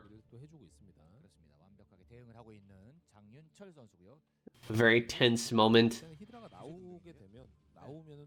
Snow finally commits. He sends his Zealots behind the gas here. Drones are popping out, so he knows that the transition is coming.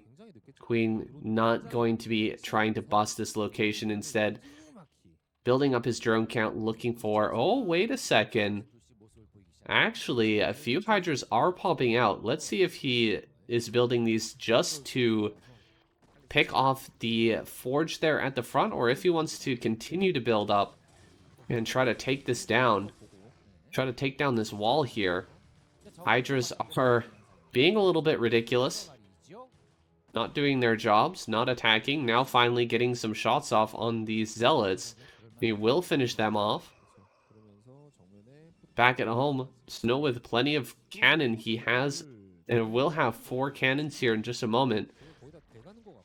Zealot's going to come out and stop this Hydra from shooting down the Corsair here. Ooh, Ling's making a run-by attempt. Not able to get there in time. Overlord here in the middle.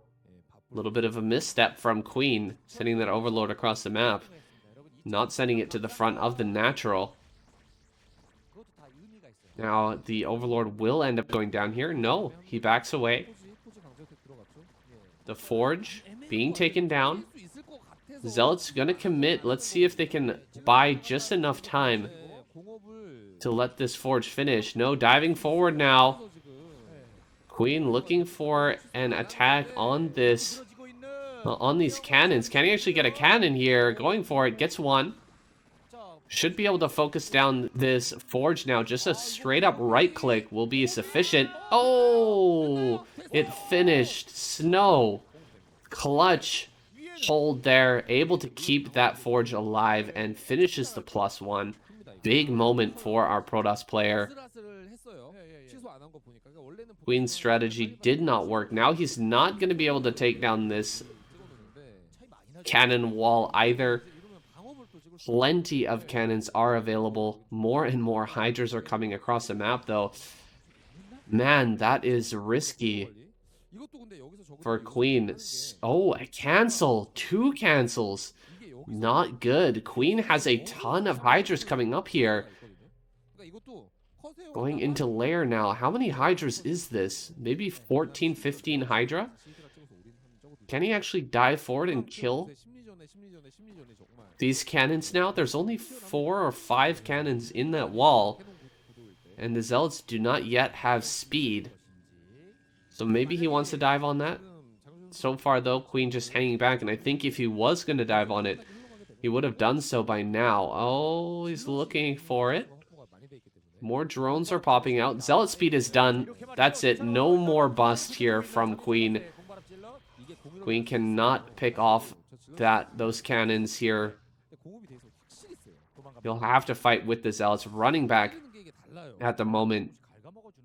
Going to set himself back up at home. Make sure that he doesn't get broken here. So far, I haven't seen any sunken colonies. And yeah, there are none.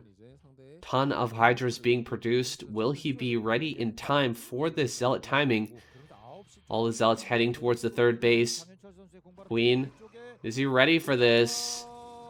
Hydra there at the front. Pretty good block on this ramp. Wow, really nicely done there by Queen. Only 3 Hydras managing to hold off that mass number of Zealots. Pretty good engage there. Snow taking down a couple of Hydras. Ooh, bit of a mistake, but it's okay. Queen stabilized right now. Has added on quite a few drones. So his economy not looking too shabby right now.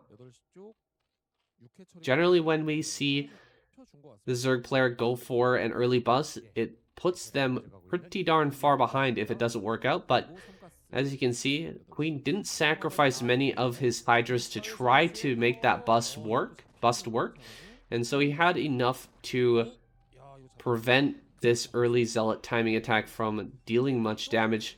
But can he handle the follow-up? Bunch of his Hydras are out of position right now. He does have a lot on this high ground. Let's see how this winds up going. That is quite a lot of Zealots. Queen gonna chase these down now. No, never mind. Letting them run away. Templar are out and Robo is finished. Snow ready for that transition. Should lurkers start to appear, he will be prepared to begin building up his observer fleet. Making sure that he can detect all of those underground baddies. Ton of gateways here. No sign that Snow is ready to take a third base just yet. Single Zealot here in this location will be picked off. And Queen preparing now to take his fourth base. Queen playing as though he's ahead right now, snagging that fourth base already, building up a bunch of mutas as well. He finished off every single Corsair during the early fighting, so this muta switch could prove very advantageous for Queen. Maybe he can pick off a couple of High Templars in one of these fights and turn the tide of battle. Queen nearly the same supply as Snow at this moment, as Snow moves across the map with his huge Dragoon force. The mutas are ready here and waiting. Can he pick off some of these Templar? Here he comes. One Templar. Nope. Not able to pick it off immediately. Two Templar. Oh, a misclick there. Oh, man. Some serious misclicking going on with Queen. He hit a Dragoon a couple of times, and he only managed to get one of these Templars. Of course, baiting out a few storms, but that's not the damage that he was looking for with that Mutalisk group. Snow now taking a third down in the bottom right. A bit of a sneak third on that high ground can be incredibly annoying if you don't manage to pick up on that as the Zerg player. And those cannons finish up on high ground, maybe with a Templar or two with them. It's incredibly difficult to break that location. So Snow with the cannons finishing up now. This is going to be feeling good here. Just needs to transfer some probes down and add a few more cannons, and then he is good to go on 3 bases. Meanwhile, Queen finishes that fourth. Hasn't quite saturated it yet, and doesn't look like he's planning to, at least for a little while, focusing on building up this army and dealing with this attack. Big storm there, but a bit of a whiff. Big storm on the bottom. Ooh, huge surround from Queen. This flanking Hydra force is so strong, and the storms have all been exhausted. These Dragoons are just falling back and dying. A big win for Queen, and he's heading directly down to the bottom right to capitalize on that victory. Sees some cannons. The probes have been pulled. Can he stop this Hydra force from making its way up the ramp? I don't think so. Once the lurkers have arrived, they will absolutely massacre these probes. Couple of storms here right in the middle of everything, dealing a ton of damage. Queen is being forced back, and you can see how tough it is, even after Queen takes a great fight, how hard it is to stop a base on the high ground once the Protoss player has it established. Very frustrating stuff there for our Zerg. Now diving forward, going after some Templar. Nice snipe. And one more Templar left, and he does not have any storm energy. This Archon will be picked off very quickly as soon as Queen starts to focus that. Running forward on top of everything, not allowing these Dragoons to escape. The backbone of Snow's army has now been ripped out. All of those Dragoons have gone down, but the fourth will be debased. Queen has been debased by Snow. Can he do the same? Can he return in kind? Again, this tiny little ramp, so freaking annoying, not able to get up here.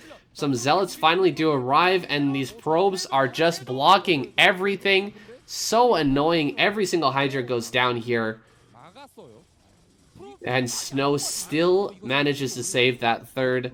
If this third base doesn't go down, and that fourth of Queen, with that fourth of Queen falling, I mean, there's not much to do here. Queen is just behind, even though he took some amazing fights in the center of the map. He just doesn't have the income. Snow sitting here on 3 bases will eventually be able to overwhelm him if he doesn't get that 4th up. Queen coming forward, looking for the snipe on the Templar. Quick thinking there by Snow, throwing down that storm, but again, being surrounded here, he will not be able to escape with this army unless he can run it up this ramp. Loses every single zealot, and only 3 dragoons manage to escape. DT here, very useful, adding a lot of value to this army, sniping down some of these Hydras as they push forward. One more storm is available. Queen right out in front of the Protoss Natural. Standing on top of the rally point, does pick off yet another Templar. Only 2 here in the Natural, 5 cannons. Queen with the double expand on his side of the map, and honestly, it's been a kind of the same story over and over again here in this game. Queen taking great fights, surrounding Snow's army, microing his Hydras just much better than what Snow's been able to do, really outplaying him, but not able to stop the base and losing to a counterattack his fresh bases. Can he overcome this hurdle? DT sneaking here into the 3rd base. Looks like Queen is aware. Ready to fight with the drone. 2 drones end up going down, but nice drone micro. Only 3 in the end wind up going down, so Queen hanging on to the majority of his econ. Snow with another sneak base at the bottom right. Is he gonna get this up? If he does, the game just continues on and on and on. Whoa! Storm on top of his own units kills his own Templar there. Snow really messing up his micro badly this game. I wonder if he's on tilt. Is he tired?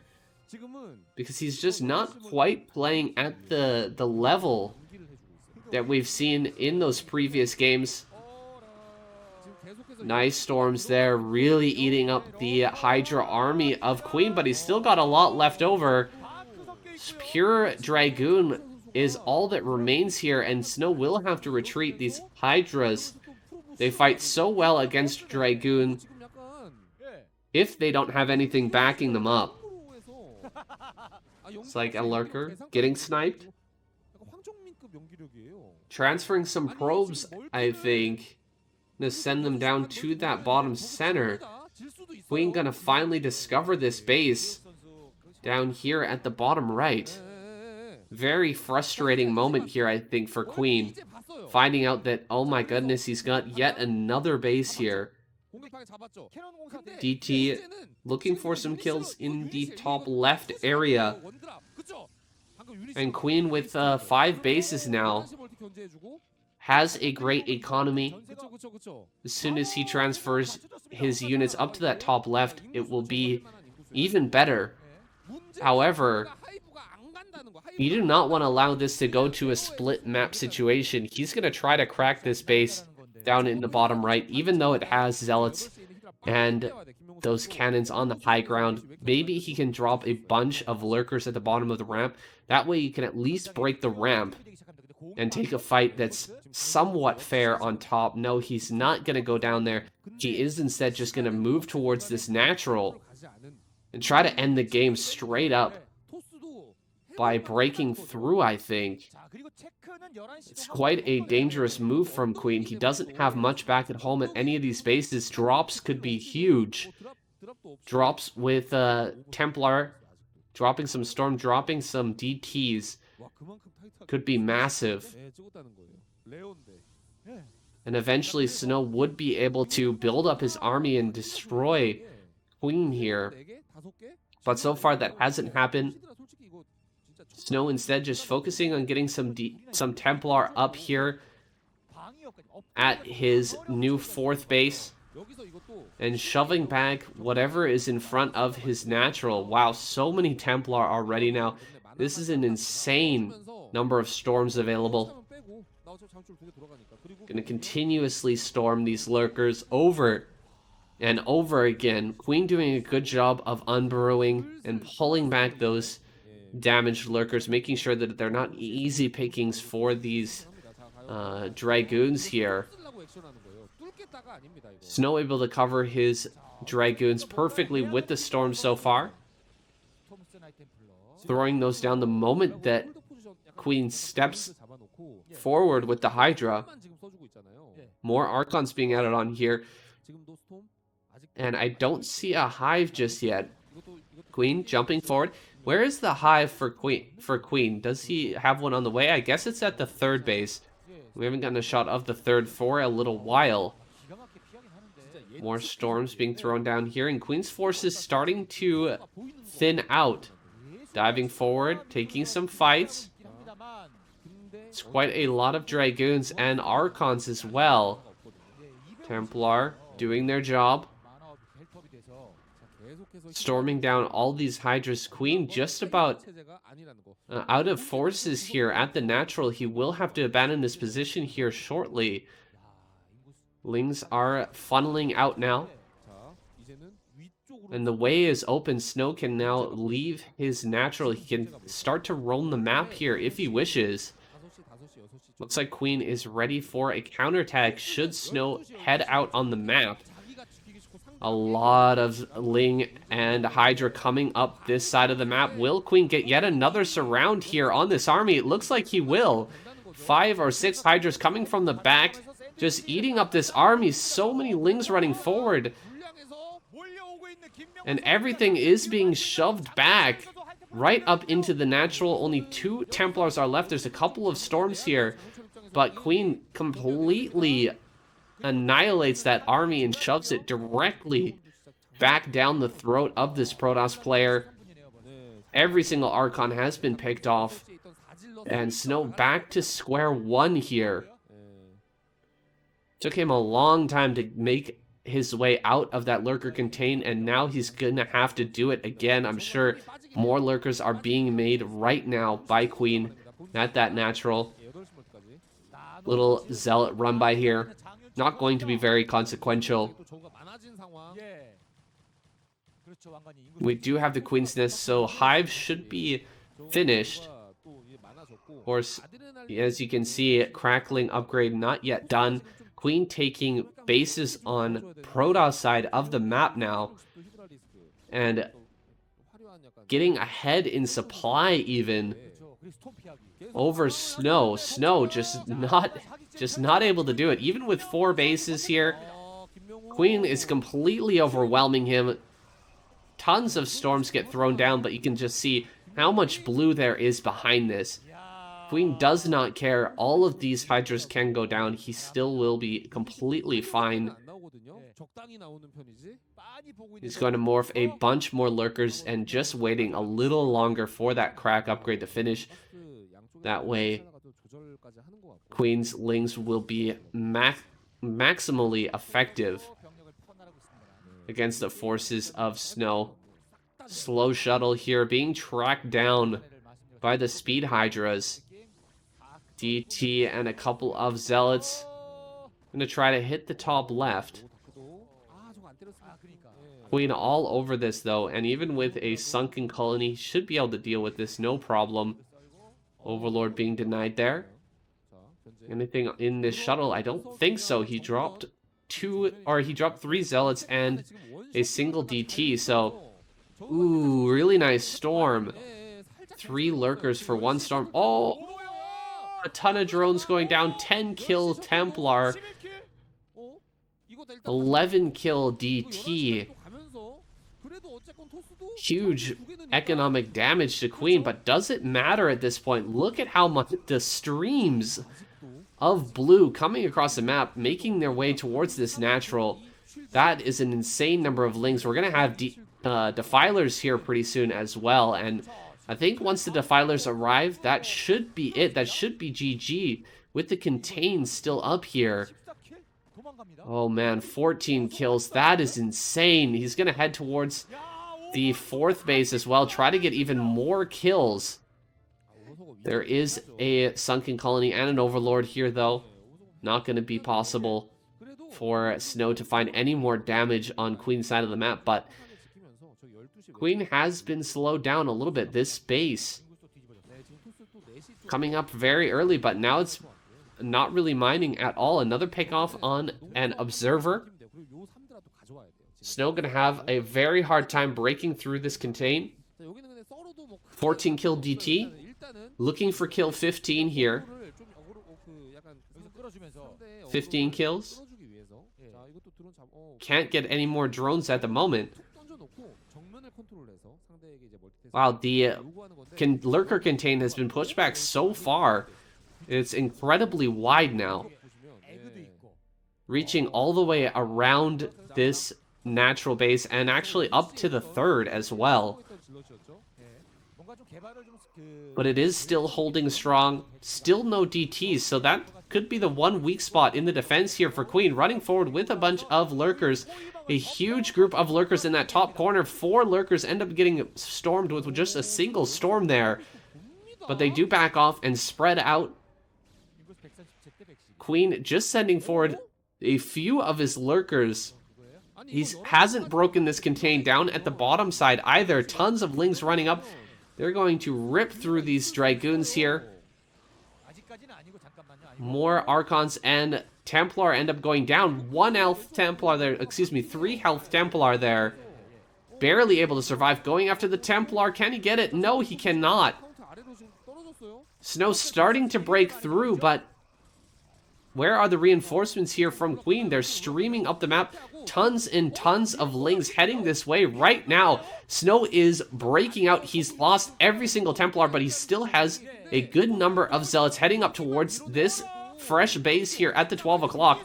He's going to finish off this hatchery. Hatchery will end up going down, but Queen gonna surround this army. He's got it trapped. He's got it cut off. Can he actually finish this off? Surround here from the Zealots, and Templar is making its way up. Storm should be ready here in just a moment. No, Queen gonna run away, trying to pick off as many Dragoons as he can.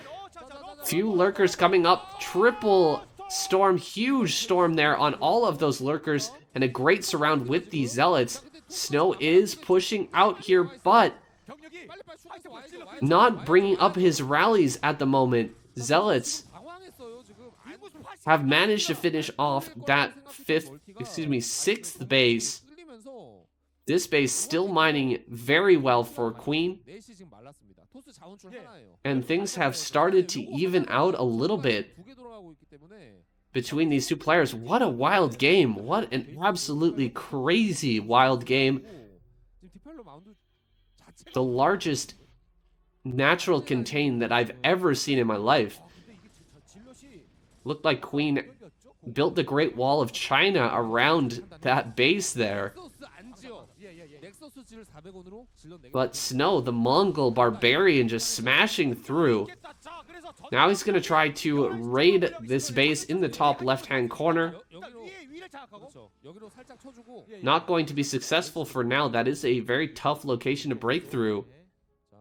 Long-distance mining at the moment being cut off by these Zerglings here in the top center. Few lurkers looking for an opportunity to pick off transferring probes.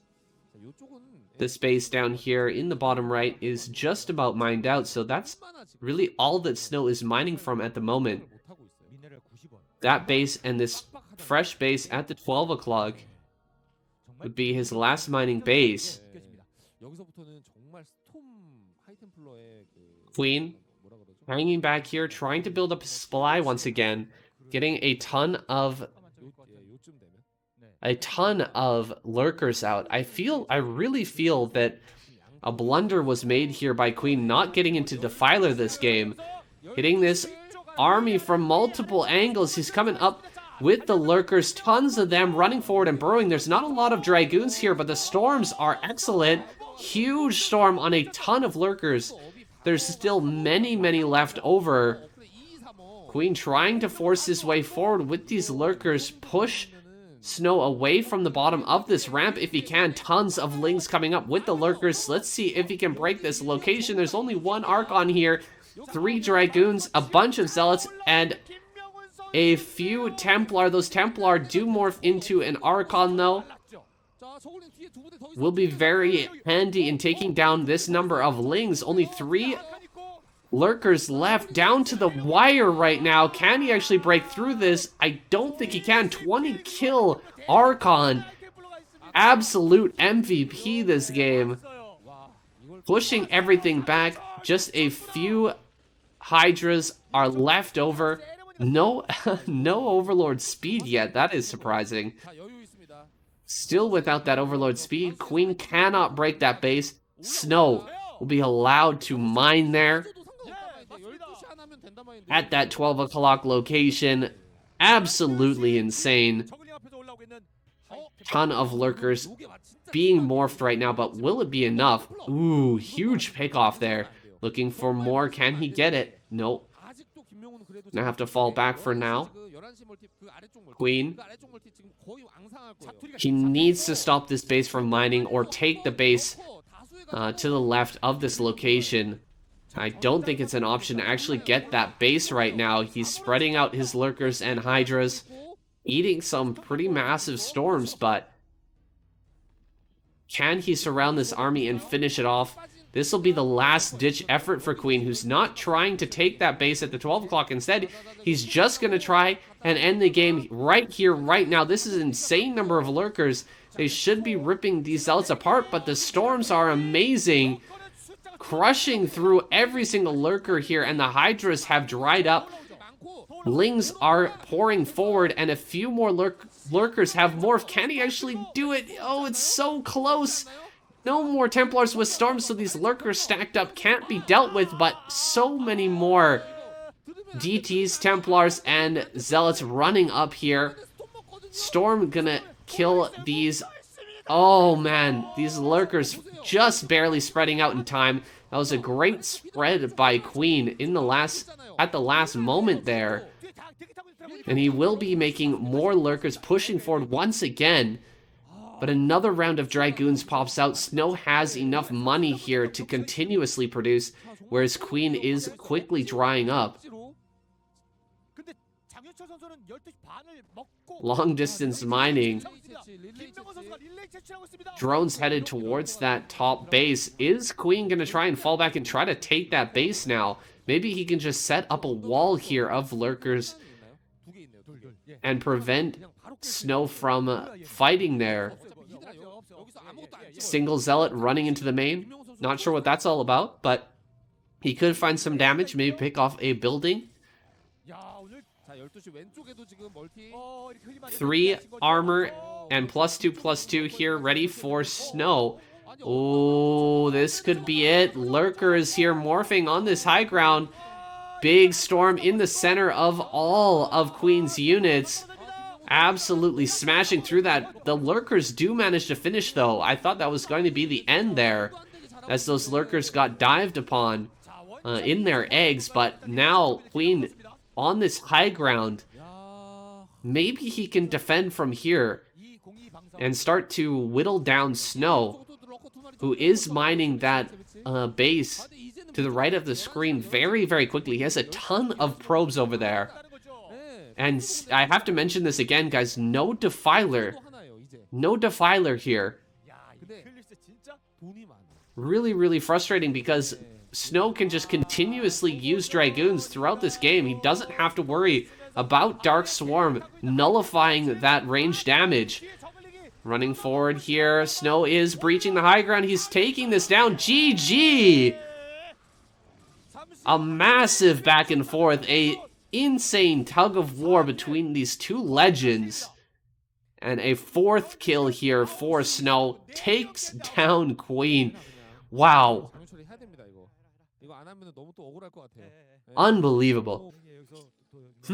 Well, best week of KCM ever, guys? I don't know. This has been pretty amazing so far. Really boosting my mood here. I was in a bit of a dip there today. Not gonna lie, a little bit on tilt, but this is exactly what I needed. Now we've got Rush versus Snow. on this new map, Forte. This is actually kind of an old map, but has been given some new energy here as a potential future ASL map. It's been a little somewhat reinvented with a mineral wall in the front. It does have some kind of weird old school sort of side weirdnesses, or I don't even know how to explain it, but it has a high ground over the natural, for example, which we don't really see that very often in our new maps these days. It's much more common in old school maps like Lost Temple, something like that, where you might have a high ground over your natural and that could be abused very much by things like tank drops and stuff like that that can actually hit your nexus, or storm drops that can't really be stopped. You can't really build turrets on that high ground or anything unless you get a dropship and drop some SCVs up there. Anyway, kind of a quirky map here for maybe our best match of the day, I would think. At least on paper here. We'll see how it actually goes, because Rush, our most recent ASL finalist, should be a great match here, our matchup here for Snow, and probably our best Terran player of the night as well. Well, I would say for sure our best Terran player of the night. Double gateway out in front. What the heck has Snow decided to do here? I was expecting a robo in that area. A robo bay out in the front there, but that's just not the case. Snow gonna go for something really wild here. 3 gate. No nexus. Gonna be the plan. And he's going after all of these Marines. Can he pick off that last Marine? He's going for it. And he's pushed it away far enough from this bunker that there's not going to be anything getting in there. And this Marine, he will make it in the bunker. But the Dragoon can run by. Oh my god, this is so frustrating for Rush right now. Losing that early, all those early Marines to that Zealot plus Dragoon was crazy impactful. Now these 2 Dragoons hitting from the backside with that range finished up. And he's going to have to push this away. This is a full HP Dragoon on this side, along with 1 damaged Dragoon. And he's trying to shove this down with just pure Marine right now, and he's not going to be able to do it. Another Marine does go down. He's only got 1 Marine in that bunker at the moment, and the command center is under fire. 4 Dragoons are out, and he's completely surrounded this bunker. Oh my goodness, this is so painful. So incredibly painful. Finally, a tank comes out. Rush decided to make 2 vultures before the tank, and this is just Dragoon City right now. Gonna lose the bunker as well. Oh man, this is frustrating for Rush. He will have to retreat onto his own high ground and try to stay alive from here with a bunch of SCVs on the ramp. Dark Templar going to be the follow-up here for Snow. Ooh, doesn't get the mine shot. Oh, this mine. Oh, this mine. Oh, it does connect. Mine does connect. Some vultures are here throwing down mines on this high ground. He will pick that mine off. Oh, the Dragoons are up here focusing down every single mine. The SCVs will have to be pulled. This tank finds his way into a tight little corner where he can't be killed, but Dragoons a little bit too well microed, and everything goes down. Dragoons in the main here. Snow gonna take yet another victory, it seems. This tank is going to fall. Oh man, so incredibly frustrating right now for Rush. You think you've seen it all, but then comes Snow with the 2-gate proxied in front of your base into a DT attack. What in the hell is going on?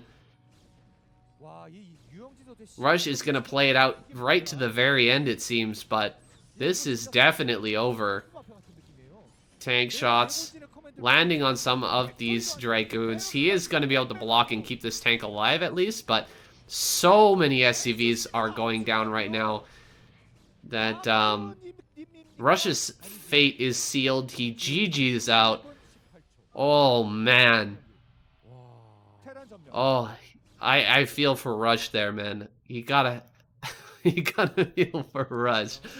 Oh, I just saw KCM's face there, and his expression was mirroring my own, basically. My own internal feelings anyway. Jeez. What a rough game there for Rush. Snow takes another victory. All kill for him. Congratulations, Snow. Takes home that prize. Can he finish off this last player with a double all kill to finish off week 7 of the KCM? Let's find out. That game's coming up next. All right, our final Zerg player, Soulkey, here in the top left. We got Snow in the top right.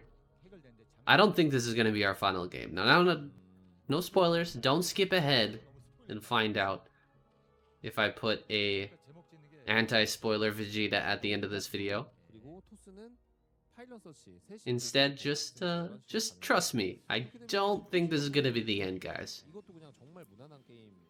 We've got Soulkey here, man. He is an absolute beast and has been such a killer in our KCMs recently. If anyone can take down this player, I think it's him. Now, I don't mean to say that Soulkey is the absolute best Zerg player right now, but in KCM, somehow, this man always seems to find ways to pull it out of his ass and show us some amazing games. So I'm looking forward to a really good one here on Polypoid. Looks like starting out with a Forge first. Snow gonna buck the trend here. No gateway in the natural. Just gonna play it out nice and carefully here, nice and safely. He got that early scout, so he knows that the spawning pool is done, that Lings are on the way, so he will have that cannon finish back at home in time. And he's going to get his third base down here at his natural, no problem. Unless Pylon... Nope. Pylon? Okay. Gets it down. Instead, gateway at the natural, and a single cannon there will keep Snow safe. Great. I don't want to see a quick game here. I want to see these guys take it very late game. Show us something amazing. I know, I am greedy. I am very, very greedy, guys. We've already had so many great games here today. I want to see more. I want to see these guys split this map in half. Build Guardians and Defilers and everything. I want to see someone finally use that carrier micro trick we heard about, what was it, like a year ago? Where carriers are actually able to split their shots now, not just focusing on one particular unit. I want to see that come out, guys. Who else thought that that was going to be a game-changing bug that was found? I've got my hand raised right now, but I'm not sure how many of you guys out there do too. It seemed like something that was really going to change things. This is going to make pro carriers actually viable in this matchup, but turned out that no one was really interested in learning that micro and trying to make it work, or if they did, they found that it was just way too hard, way too difficult, and ended up giving up on it. So we haven't seen that yet. Now we've got a Zealot making its way here into the third base. Does manage to target onto one of those drones, but not able to pick off anything. And that Zealot ends up getting dealt with very quickly and easily by Sulky. Spire there in the natural as well. Interesting location for that Spire to be thrown down. Stargate on the way here. But I think Sulky will have Scourge up in good time to deal with this. Now, he hasn't spotted this Zealot that's out on the map, and that will make its way into the third, maybe even pick off some drones here, at least gonna stop the mining for a little bit. Now, can Sulky get enough here in the main, enough kills in the main to make up for this disruption to his mining? It's going to be tough. He's trying to slow things down a little bit, but finally lings do pop out, and this Zealot will be picked off. Oh man, running behind the middle patches again. Super annoying, but that's the way it goes. Zealot gonna get 2 kills on some lings. 3 kills, in fact. And finally gets cleaned up. Sulky should be on the... should be keeping his eyes open from now on for more Zealots wandering around the outside of the map. So that's definitely a possibility here. Snow has his first Corsair in the main of Sulky. How far along are we with that Spire now? Kind of rule of thumb here is if the Spire is... Oh, God!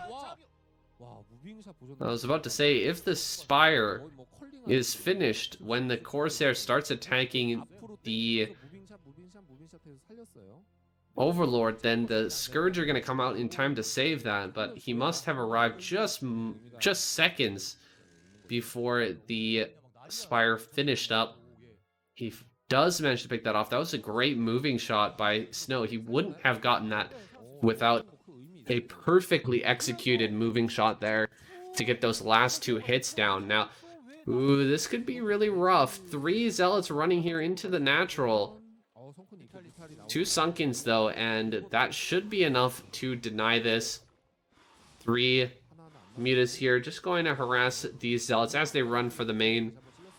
And will eventually pick that off. Whoa, another Zealot making his way into the natural. This has not been picked up on by Sulky. And 2 drones go down there. Very annoying. 3rd drone gonna fall. 3rd, and maybe a 4th. No, 3 drones end up going down. Another drone going to be focused. So Snow doing so well here with these early drones.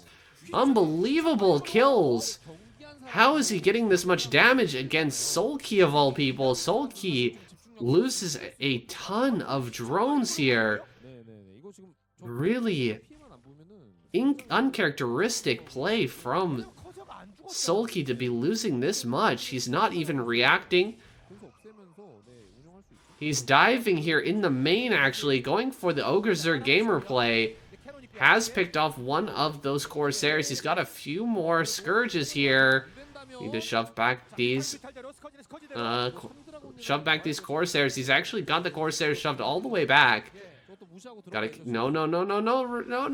Oh, man, these Mutas. They have to head back. High Templar pops out. Any Scourge? No, there's no Scourge here. Oh, where's that High Templar? Another High Templar pops out, I guess. Too much going on the map right now for Sulky to pay attention. He's keeping the probes out of the base here. He's keeping control of the main. And if any Corsairs pop out here, he will be able to pick them off. If he controls this main perfectly, oh man, some Dragoons finally popping out. And this Corsair is going to escape. 3 Corsairs are now alive. They have very limited HP.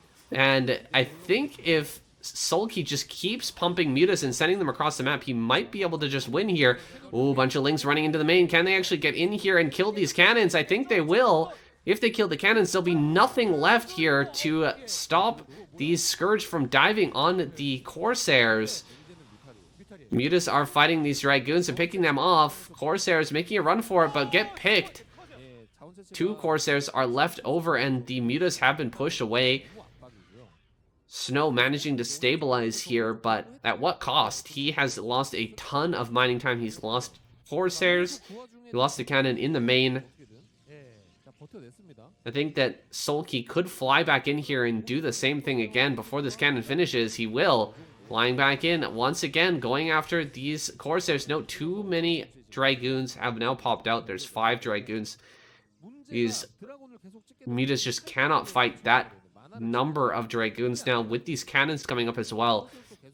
That's going to be too much, so Sulky will have to drone up from here. He is adding on a ton of drones right now. He knows that his opponent not in a position to push across the map at this moment. He doesn't have those Templar, he doesn't have many Zealots left over, and his Corsair count is scarily low right now, so he's just going to hang back, build up that drone count, and wait for Snow to make a move here.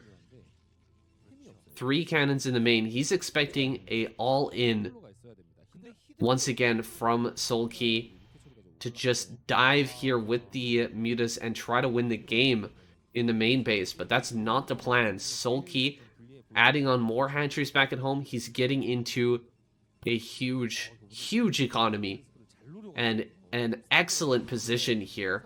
3 cannons in the base, not gonna do much for Snow at all. These Corsairs gonna be rather useless here in the mid game as Sulky pumps up his Hydra army, gets himself into a very strong position, diving here, getting as much as he can out of these Mutas before they all go down. Every single Corsair dies. This last High Templar will not go down, but a Templar and 2 Corsairs for the remainder of these Mutas. That was a very nice trade for Sulky. Again, slowing down Snow's Templar count, and his Hydras will be doing better than ever against this army. Just pure Dragoon, basically. Okay, a few Zealots being added in now, and of course, that Templar with the Storm here available. Gateway starting to go down. No range upgrade, perhaps, for Snow just yet. Canceling 2 cannons. That's a little bit surprising. This is quite a lot of Hydra, but pushing out just with pure Zealot here. Gonna dive on top of this, try to shove it back. He's not moving out with his Dragoon. Or his Dragoons. I'm not sure if that is plural already. Is Dragoon a plural? I'm not sure about that. Someone in the comments let me know. I'm gonna shove these Hydras away. Most of the Zealots have fallen though. And Snow, he's not looking to be in the best position right now. I've said that, I know, so many times this cast already, but he is looking kind of screwed here right now. He is pushed all the way back. There's a 4th base on the way for Sulky. Surprisingly, Sulky going to take 12 o'clock as his next base. I guess he's planning on setting up a contain around his opponent, or at least confronting him immediately as he leaves the base. He doesn't want to get backstabbed here. A huge amount of Hydras coming up, and this is not enough army for Snow to take this fight. Even with great storms, he's going to get overwhelmed here. Nice storm there on that top side. Probably the best storm he could have hoped for, and he has a few more left over, but he's not ready to take a fight in a 3rd base just yet. Instead, he's going to send his probe down and take the center right base, that 3 o'clock instead. Throwing down a pylon there. I wonder if Sulky will allow this base to go up, or if he's going to try to contest here. No lurkers on the way just yet for Sulky, but that's the next stage and evolution of this composition here. As the number of Zealots really starts to grow, you need more complexity in your army, and there's the first lurkers on Sulky's side of the map. He's moving up through the center, coming here to this high ground. A great push position here for Sulky. He's going to snag this Templar as well. Templar goes down very quickly, very easily. And Snow has been contained in his base once again. Huge army here to defend the 3rd base. But Snow has been cut off. This could turn into a situation we've seen before, where the Zerg player can wedge himself between the third and natural base with lurkers and not allow the Protoss player to transfer his workers. Ooh, big storm there. Massive storm on Solkey's Hydras. But the lurkers are in high numbers now. We've got 4 there. A beautiful storm on these lurkers here. Absolutely wrecking those. Few Hydras left over, and he loses the Observer in awesome pickoff there, but one more Observer is available, and the probe transfer will occur. Big moment here as Solkey sends his workers down to that third base. He will be able to saturate that and stay alive. Going for the Observer, another one goes down. That's going to make these lurkers that much more powerful and that much harder to deal with. Snow holding on here, but just barely. Pure Dragoon versus pure Hydra at the moment, but the spread is good. So many Dragoons are available. Gotta pull this one back. Getting into a good arc. Zealots coming from behind, but the Hydras are in good position. This arc is really wide here for Snow. So many Dragoons, but not many Templar, not many Zealots either. And Solkey can probably take this fight. Wow, such a good dodge there. Really great dodge by Solkey, taking minimum damage from that storm there. And still really quite low on storms at this point. Every single storm is so important. +2 is done already for Solkey. His army looking so strong on 4 bases here.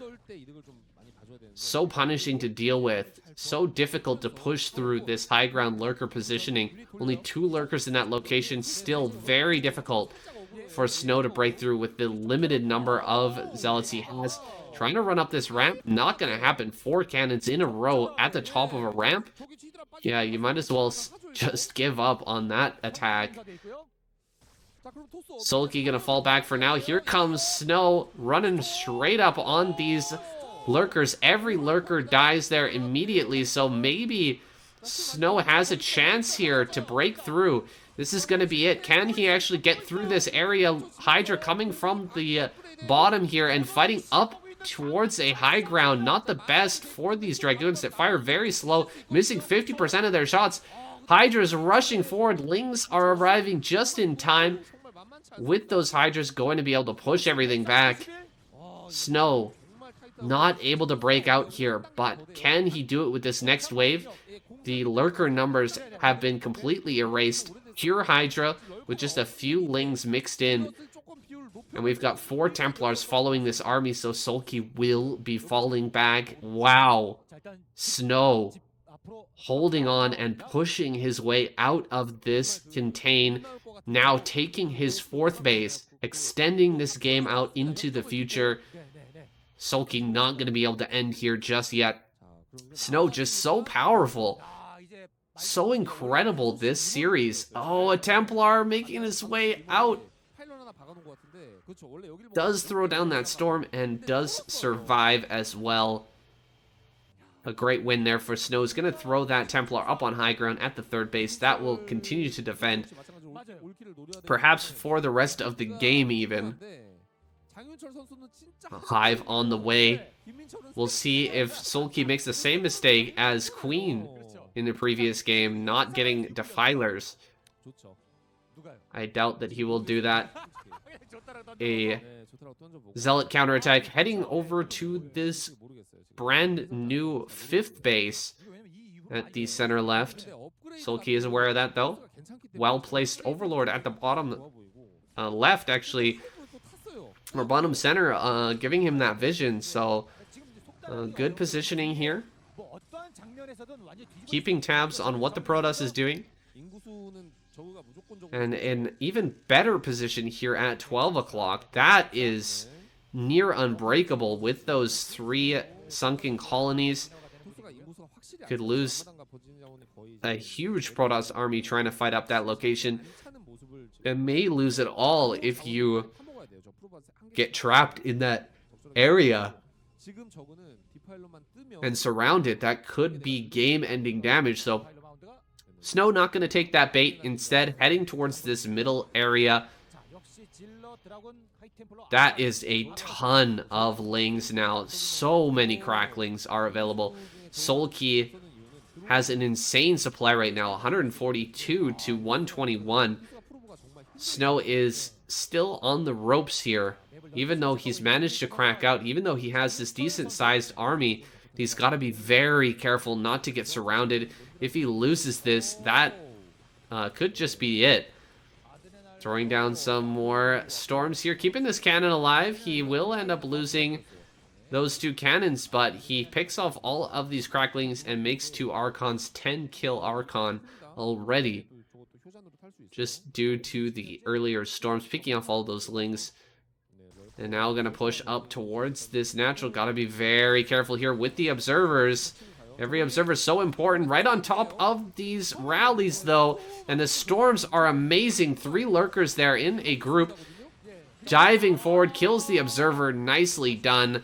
Scourge there, coming in clutch, just picking those off. And the lings will just be going to work on those dragoons. So Snow will be pushed back. He's going to have to find another game plan here. Another way to possibly take down this Protoss player. Ooh, lot of Templar there, but Sulky decides to abandon that snipe attempt, instead heading down here to deny this probe.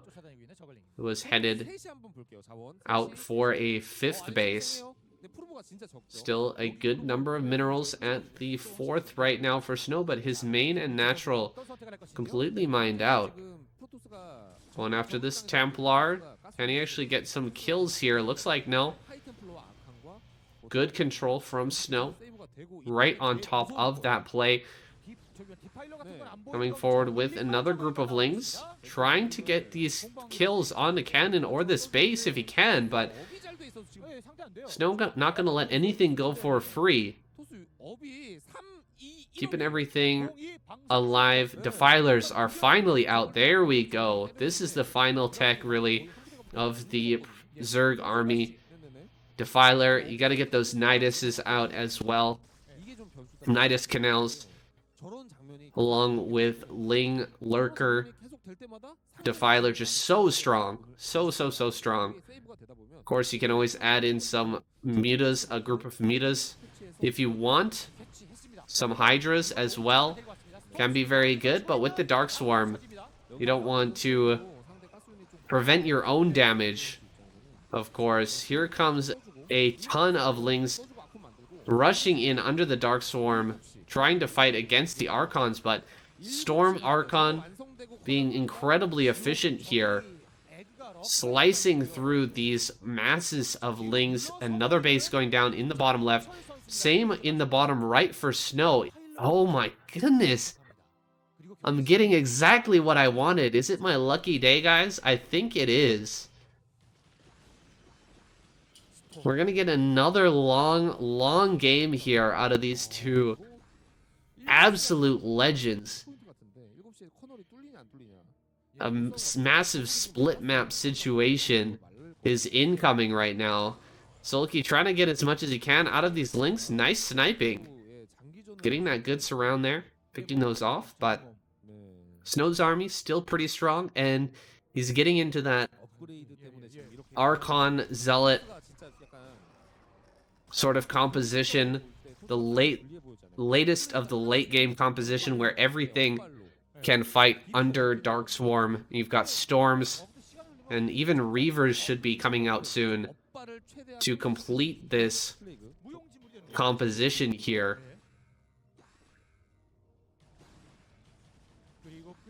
Another Plague coming down. Looking really good for Sulky. Plague is so valuable right now. The army is not very, or is not very robust at the moment. There's not that many Archons in here, so Plague can be extremely valuable. Some good storms here. Picking off as many lings as possible. We'll be able to make some of those Templars into Archons as well. Another huge Plague. But at this point, not much of a point in continuing with those Plagues. Basically, everything is in red health now. Just need to land some good Dark Swarms and run in with the Ling and Lurker. Here he comes up this ramp. Good blocking there with the Lings, not allowing those to run by these Lurkers. And the Lurkers getting huge damage on that high ground. Going for another Plague. Kill it off. There we go. He does focus that down. And stops the Plague from coming out. Ton of Zealots here. Ready to go towards this bottom left natural. Is there a Nidus Worm? Or a Nidus Network, excuse me. I don't see one. Here he comes with the Defiler. Throw down the Dark Swarm. Okay, gets the Dark Swarm down, but Archon plus Zealot. A great counter to this Ling Defiler run by. Good surrounds here, picking off a few more. Oh, ho, ho, ho. Plague goo. Damn. That was a delicious plague there. Absolutely wrecking those Zealots. Huge clump of them. Well, the most efficient thing in the game right there. So many of those Zealots nearly going down. Now these Lurkers will have an easy time picking them off. Another Plague. Of course, all of those Zealots, or nearly all of them, were already Plagued, so not the most effective Plague. Some more Plagues coming down, more Storms being traded. But overall, let's take a big picture view of this game. We've got a Protoss that's very close to splitting this map completely in half. And my opinion, that completely favors the Protoss player. Snow is going to be in a great position as long as he can secure bottom right-hand corner and defend that against Sulky for the rest of this game. He should be able to take this all the way and eventually win this game. Sulky is trying his best to break through here, but this base is not that important. He either wants to get through here and make his way into the main, or get down to the bottom right and take out that base. That's how he's going to get an advantage in this game. That's how he's going to wind up winning this. So far, he's doing a good job of breaking through this middle area. Storms, though, on his side of the map, annihilate those drones. Everything goes down. The shuttle will die to some Scourge, but that was a great move, limiting the amount of economy that's available to the Zerg here, diving forward with more Lurkers. Sulky pushing everything back again. He's going for the natural here. There's only 3 cannons, and there's a Defiler with the Dark Swarm, so Snow will have to confront this army. He will have to fight here and try to push everything back. His army is kind of waffling between saving the base or going for a counterattack, it seems. He doesn't have any idea. What is the army doing to the south of this? I don't know what Snow's doing with that army. He's just kind of sitting there in the middle. He's going to send it down towards the bottom center, but that's not where the sort of big battle is right now. See, this army could definitely be used to fight against these Lurkers. All of those Dragoons are very valuable in fighting against them, but he hasn't brought them to bear yet, and now it looks like he's going to lose his natural, most likely his main as well. So many Lurkers here. A storm in the middle of those Lurkers could be so huge. Could be absolutely epic, but he hasn't thrown them down yet. There's one storm on the ramp, 2 storms on the ramp. That's not where the Lurkers are, though. There's so many Lurkers down here that could be stormed right now. Throw down the storms. There we go. Storms all of the Lurkers. The Archon's going to go to work here. All of the Dragoons are dead, though. Very, very nice storms there from Snow, but I don't think it's going to be enough. It looks like Sulky has broken him here. He's up in the main, killing off the gateways now, and GG! GG is called. Snow taps out. Sulky takes that victory. Wow, what a epic game there. Snow holding on for dear life for a very, very long time. Finally, Sulky breaks through, though, Big thumbs up from KCM. 2 thumbs up from KCM. Look at that. Huge ups to Sulky. He stops the rain of snow, ends that streak, and can he reverse all kill here? He's gonna get a chance. We've got Best and Mini in the wings, though. That's going to be a really tall order here for our hero Sulky. Can he do it? Let's jump into our next game. Oh man, I am rubbing my hands together right now at the thought, salivating at the thought of a Sulky versus Mini final game this week.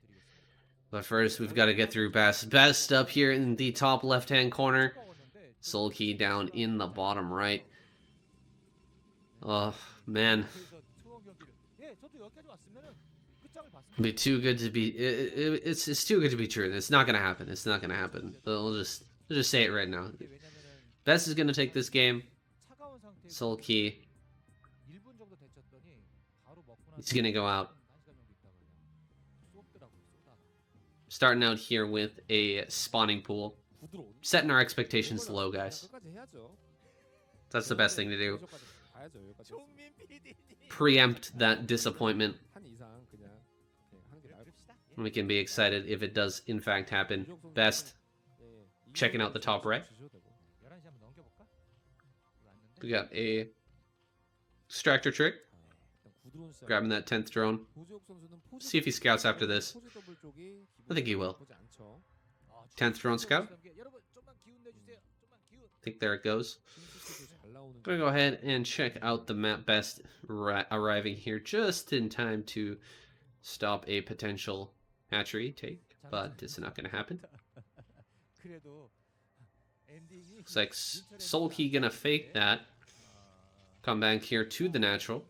Hide his drone behind the gas and wait for Best. He's kind of hoping that Best thinks he's going to scout here. Of course, he is not. Here comes that drone. Ooh, nice. He grabs it. Best not paying attention at that crucial moment. Sulky manages to snag that base. Now, that wasn't really going to slow things down by that much if Best managed to stop that, because Ling's already out here.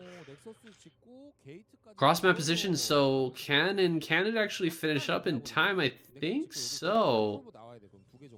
Halfway across the map now, and this cannon is just halfway finished. Is it going to be up in time? Best. He's got a very nice wall in here. That is a Ling-type wall above the forge there. But 3 probes have been pulled. Cannon about to finish. Oh, Ling's make it through. Ling's getting through here into the main base. 3 Lings have arrived in the main and will be harassing these probes shortly. Nice splitting there. Keeping these Lings alive is very important. He wants to deal maximum damage that he possibly can here. And having these probes pulled off in mass numbers, that's really fulfilling his goal right now. He managed to get 1 probe. I'm sure he'll get more. But having these 5 probes off the line, absolute money moves here for Sulky.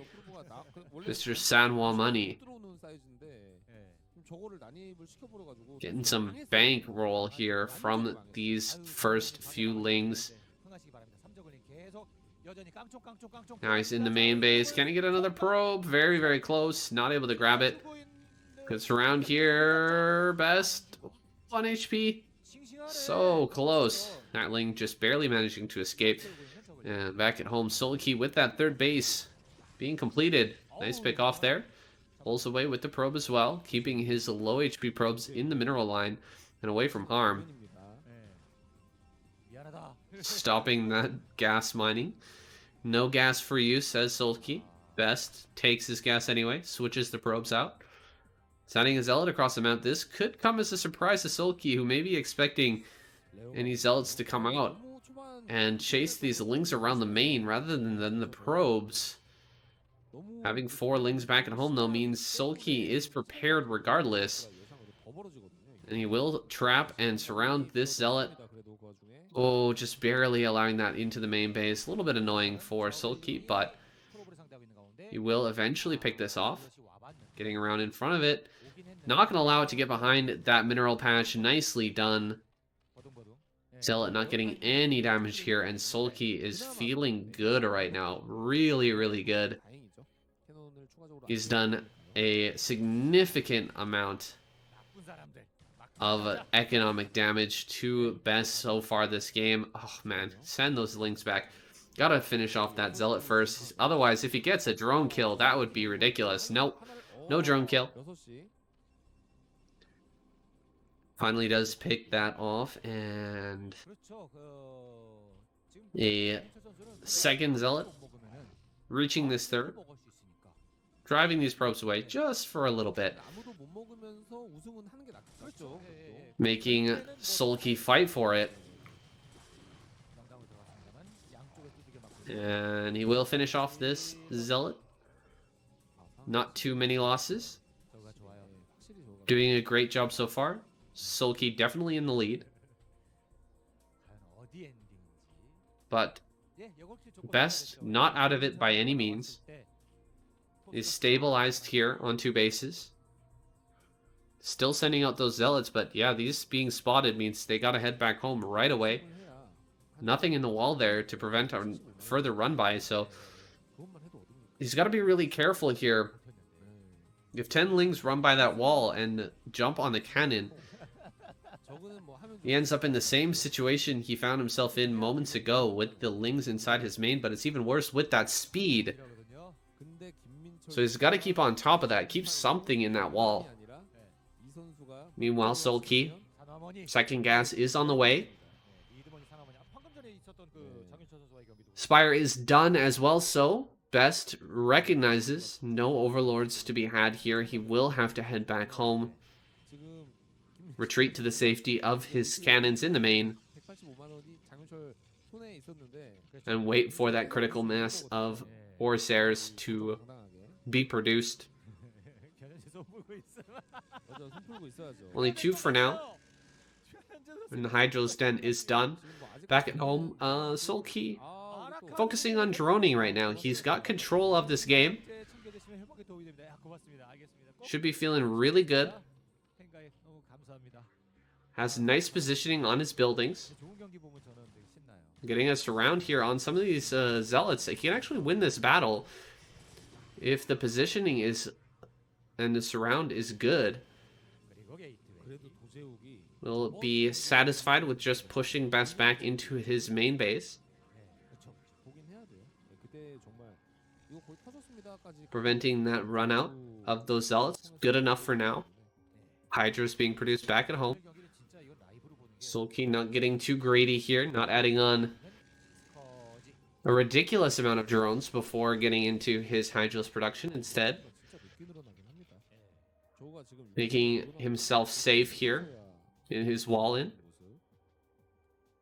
And tracking these Zealots as they start to move out. No +1 done just yet, but speed has finished. That +1 not far behind. Oh, these Corsairs. I don't know if one of them was lost. It was 4 Corsairs there.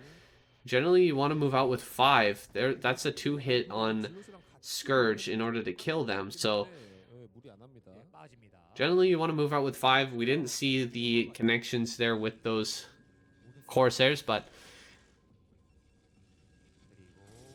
he is falling back with those now. I'm going to head back towards that main base. DT is out on the map, but without those Corsairs finding air domination, DT is not going to be able to do much here on the map.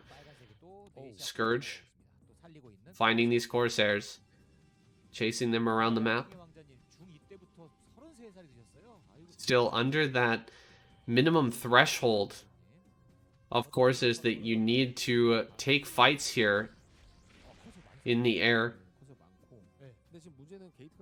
Sulky still controlling the map with those Scourge, pushing back Best in every different location he decides to move. Can't quite take an engage with this army with the DT mixed in unless he has an Overlord sitting overhead, so probably going to be researching that Overlord speed at this point.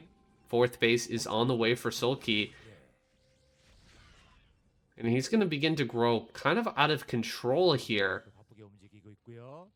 He's been allowed to fully saturate his 3 bases. And the 4th base gonna be saturated shortly. His Hydra army is growing rapidly, completely overwhelming this small number of zealots that have been thus far amassed by Best. Here come the Hydras. Best chooses the right patch of Hydra to push back here before the Hydras can group up together. And Sulky going to maneuver himself into a better position here. Get his Hydralists together and prepare for this next engage. Ooh, big Overlord group here. No Overlords in the 3rd base. Best has just seen that. Will he send his DT here immediately? He probably should. Here comes a ton of Zealots towards that 4th base. Big mistake here by Sulky. He lost track of where this Zealot army was. And it looks like Zealots are just going to focus down this hatch. That's quite a few Zealots to lose here in a big fight, but you know what? It might just be worth it. Scourge landing on quite a few of these Corsairs, picking them off. A couple of Overlords do go down, but that was quite a few Corsairs to lose, and a lot of Zealots are going to go down here before this battle is over. So, Best losing a lot of his army. Trading out for this 4th base. Was it worth it? Remains to be seen here. That's going to send another group of Zealots towards that 3rd base. Try to get a second cancel. Not going to happen. Sulky on top of that now. Ready to block that attack. 3 Zealot army trying to run by. Not going to be able to get in there. And Sulky already massed outside of the natural base with a couple of lurkers. He seems to like this. I think he did exactly the same thing against Best, or against Snow. Kind of like a light contain with 2 lurkers and just a ton of Hydras. Eventually adding on lurkers here as time goes on, but not fully committing to lurkers here right away. Instead, with just 2 lurkers here, making it difficult for Best to engage fully with the Zealots, and trying to pick things off as the engagements happen. Now he's going to lose these 2 lurkers, but you can see Sulky was ready for that. He just kills what he can and backs off immediately, falling back. Ton of lurkers here near the natural, that rally point of Sulky being morphed. He's ready to take this into a long late game should Best try to take a 3rd base. Another clump of Hydra down at the bottom left, so he could end up taking that main. This is a 4-player map, so plenty of bases out here for either player to take. But Sulky not interested in taking that route just yet. He's sending everything forward here. Lurkers rushing in from the right-hand side. Huge group of Hydras down at the bottom left, and they're not being stormed at the moment. There's a storm finally coming down here. Do we have any more storm, though? This is a ton of Hydra shoving their way through this left-hand side. Can he actually kill off this Nexus? He's flanking the army here. Lurkers on the right side, Hydras on the left, coming up, taking this fight. Ton of Zealots make their way out, though, and these Hydras will have to retreat. He's not going to be able to defeat this army and take down this Nexus. Sulky being rejected. And Best secures this 3rd base. His cannons will be finishing soon, and his High Templars are being reinforced. Bunch more lurkers on the way. Sulky might have one last dive in here before he has to go on the defensive. He is on 4 bases, so he does have base advantage over Best, regardless of this 3rd coming down. But it's not really where you want to be. If you allow the 3rd base to come up for Best, you absolutely need to start taking some additional main bases. Here comes a ton of lurkers. No storms for these. whiff storm there, not hitting many of these lurkers at all. Second storm does hit one lurker, but there's still 3 back here. The zealots are getting baited into these lurker spines. Lurker spines ripping the zealots apart. There's not too many dragoons left anymore. Looks like Sulky gonna win this fight on the right-hand side, and Snow does have to, or excuse me, Best does have to retreat. Here comes the reinforcements, picking off that lurker, shoving everything back, but Sulky is starting to overwhelm here. He's surrounding everything. He's picking off these Templar, picking off these cannons as well. Big surround. These lurkers are about to finish up, and Sulky has the numbers here. There's one more storm. It whiffs. Burrow here on these lurkers, gonna be fighting with the zealots here. There's no observer left over, and overlords are present, so this DT cannot clean up. The Hydras are gonna fall back, but I feel like Sulky is just seconds away from breaking this location. Best doing a great job of holding on for now. A few probes are getting picked now. Sulky in between the 2 bases, preventing these forces from escaping, and GG is called. Best taps out, and Sulky goes to the final round of this week of KCM. Oh, man. Oh, a reverse all kill. Is it possible? Mini versus Sulky. I'm going to get my wish, guys. It's a Christmas miracle. Let's go. Yes, yes, yes, my friends. We are truly blessed. It is a fine, fine day for KCM. This is Mini versus Sulky, our final match. Match number 8 here. I could not be more excited. Did not expect this to come to fruition here. But this should be one epic, long Protoss versus Zerg. Wouldn't that be funny if this was like a Hydra bust and Mini just died? That would be disappointing, but I don't think that's what's going to happen here. We have a spawning pool first out of Sulky. That would be rather ironic, now that I think about it. We've got Mini here, the new fangled Protoss versus Sulky, who has been absolutely dominant in KCM recently. Looking forward to seeing his performance this year in ASL. I think it's going to be maybe a breakout year for him. You can tell how much he's been training, how much he's been pushing himself, and just inventing his own style. You know, for the longest time, Sulky was not a player that had any sort of kind of special style. It was hard to characterize him as a player. It was hard to describe him aside from just standard. He just really played as standard as can be for the longest time. And he was very strong, but he didn't really have his own style per se. Maybe he was kind of copying what he was seeing from these pros who have been in Broodwar for a long time. Those of you who don't know, Sulky did very well in Starcraft 2 for a long time, and before switching back to Broodwar. But now it seems that he's really hitting his stride, and he's showing us a lot of interesting play styles. He's showing us some character in his builds,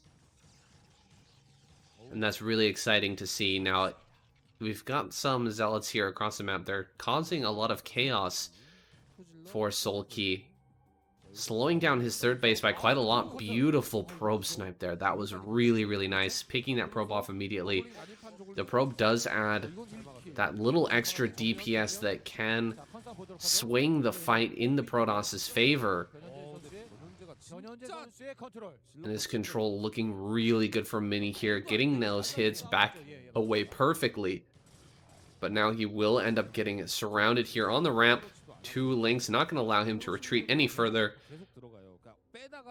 And the Lings are now victorious. Third base was forced into a slightly awkward position here from Solki. He ends up taking it over there at the 3 o'clock position rather than down at the 6 o'clock, which was his initial plan there. So Mini taking slight control in this game already. Though he did lose those Zealots, he succeeded in forcing Solki into a slightly awkward position, not allowing him to place his hatchery exactly where he wanted it there. Now a couple of Lings slipping in, going after that cannon for just a second, but another Zealot is out here and the wall is complete. 2 Lings inside the main are going to be a little bit annoying, slowing Mini down here, trying to pick off any probes that they can, and getting a full scout of the main base. This Overlord can completely vacate this area now. Not necessary to keep him around since the strategy has been revealed. For Mini's part here, he can't hide anything at this moment unless it's somewhere in the main base or inside the, excuse me, in the natural base behind the mineral patches or something. Maybe he could try to hide something back there, but as things stand, Solki is aware of the strategy of Mini. He's continuing to try to pick off workers here and there. Mini thinks that the base is down at the bottom center, actually. That's funny. Mini forcing that hatchery to be placed in an awkward position, but in fact doesn't realize it until just now. A bit confused here maybe as to where these where this hatchery is, and Solki has a lot of Lings out right now. He's gonna find these Zealots, and the Zealots here are going to be completely destroyed, surrounded, and annihilated. This is going to give a good advantage to Solki now. Producing these Lings really worked out in his favor, and he hasn't revealed the location of his 3rd base yet. That is awesome. I think a few drones were coming out, so maybe Mini a bit suspicious about that 3 o'clock. He probably suspects that the base was taken in the center right, but for now he's yet to confirm that. Getting a single Overlord here. Will go on to scout the main base. Spire will finish up though, and he will not be able to get a second Overlord. He's going to start on the second Overlord, but it's not possible since the Spire has finished. As long as Scourge were produced the moment that Spire finished, this shouldn't die. Okay, it did die. Caster's Curse.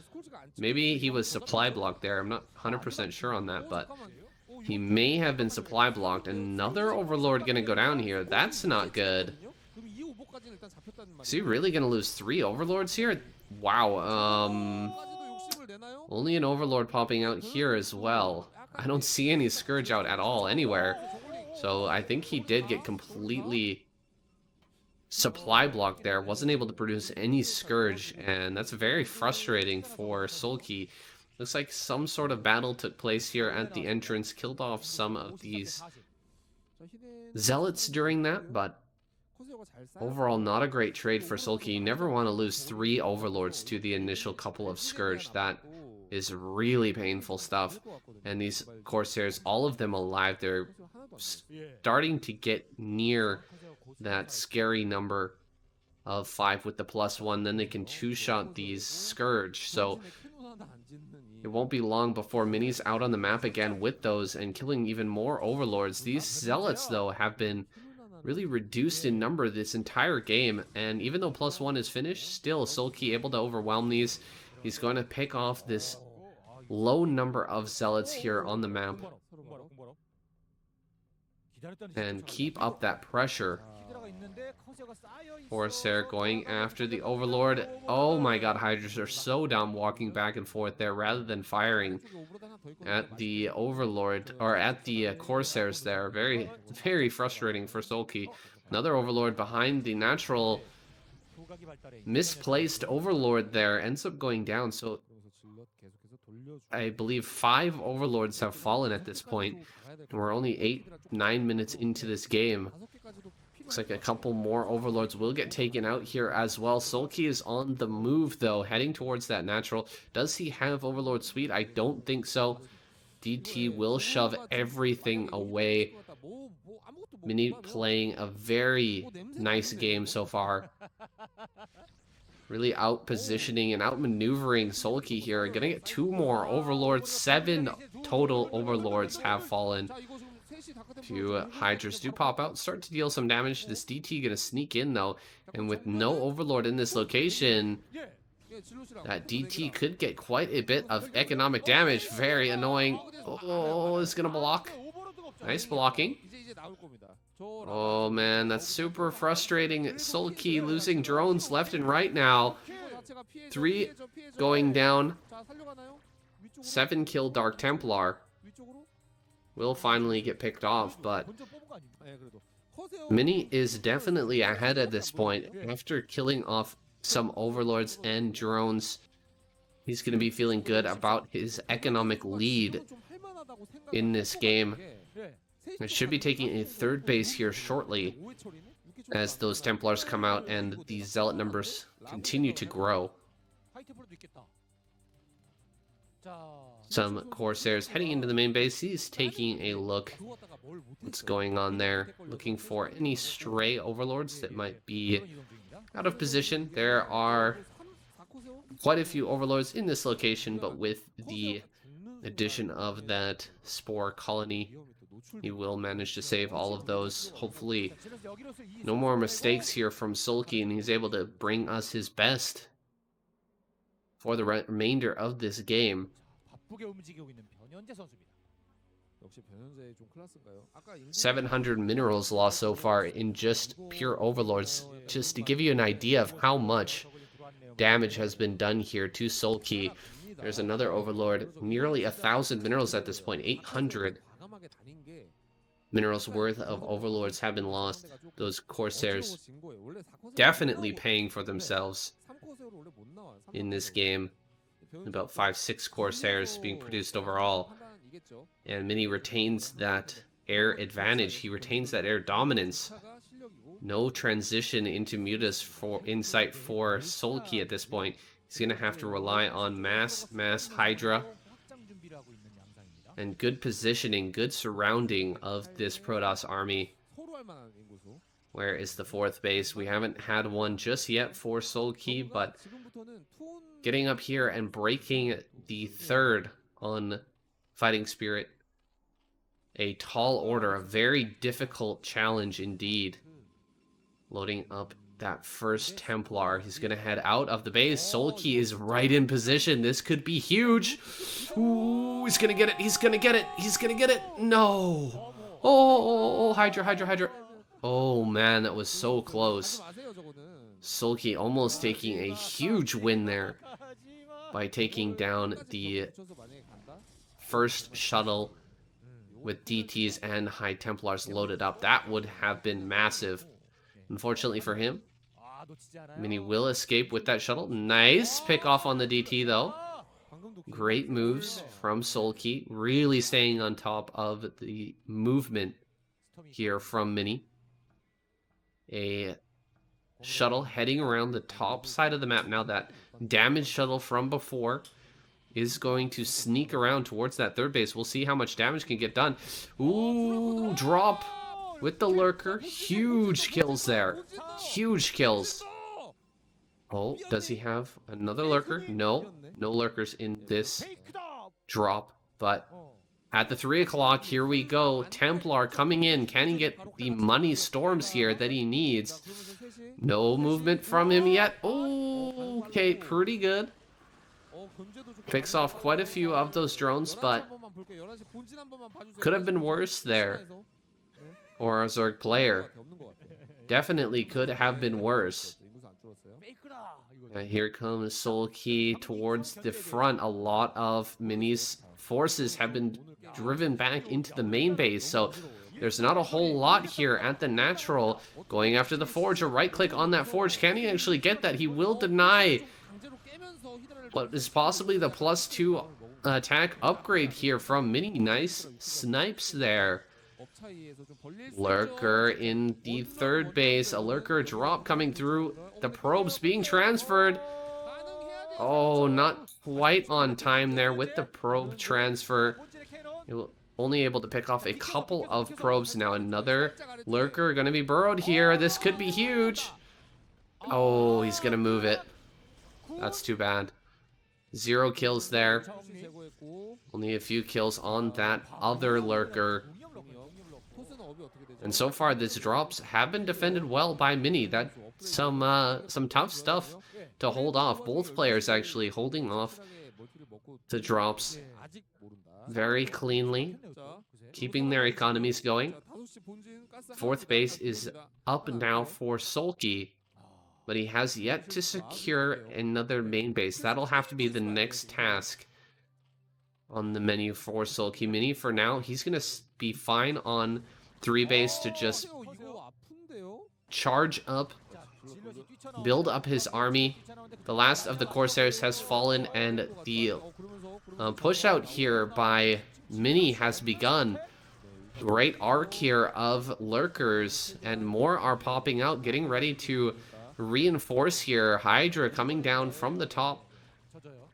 Some storms in their face, but Sulky holds on here, keeps this contained strong, and it's up to Mini at the moment to get out on the map and actually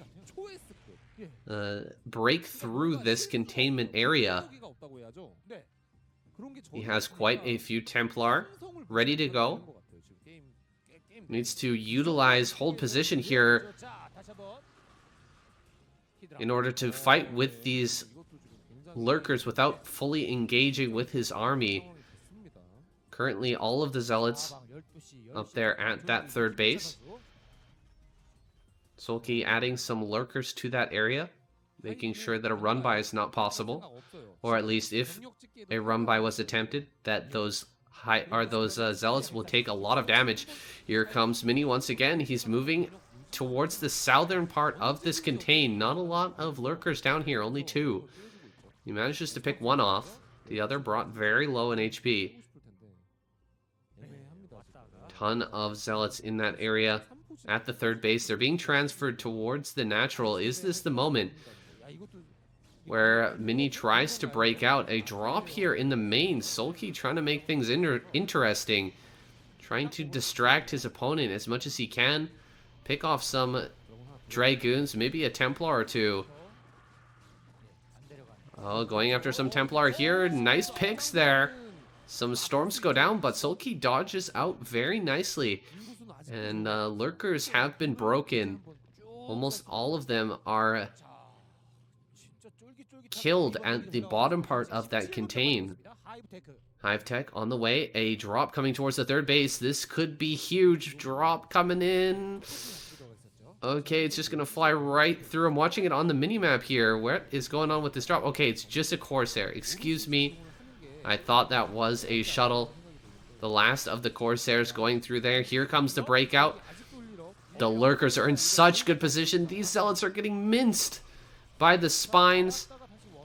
Plenty of Hydras still remain here for Sulky. He's waiting for the storms to dodge back and falls back the moment those storms are cast.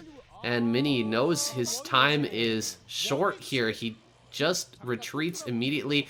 2 more Templars get sniped. 3 Templars get sniped. Huge kills there by Sulky. And I don't think that Mini can possibly break out now. A 5th is in order for Sulky. He is dominating. Mini here. Mini not able to get out of this area. I thought he would have a better chance here to break out, but so far he has been completely shut down in every attempt to get out of this base, out of this contain here. More lurkers coming forward. Here comes some of these Scourge. Oh, the Overlord dies just before the Scourge connect. A drop here in the main.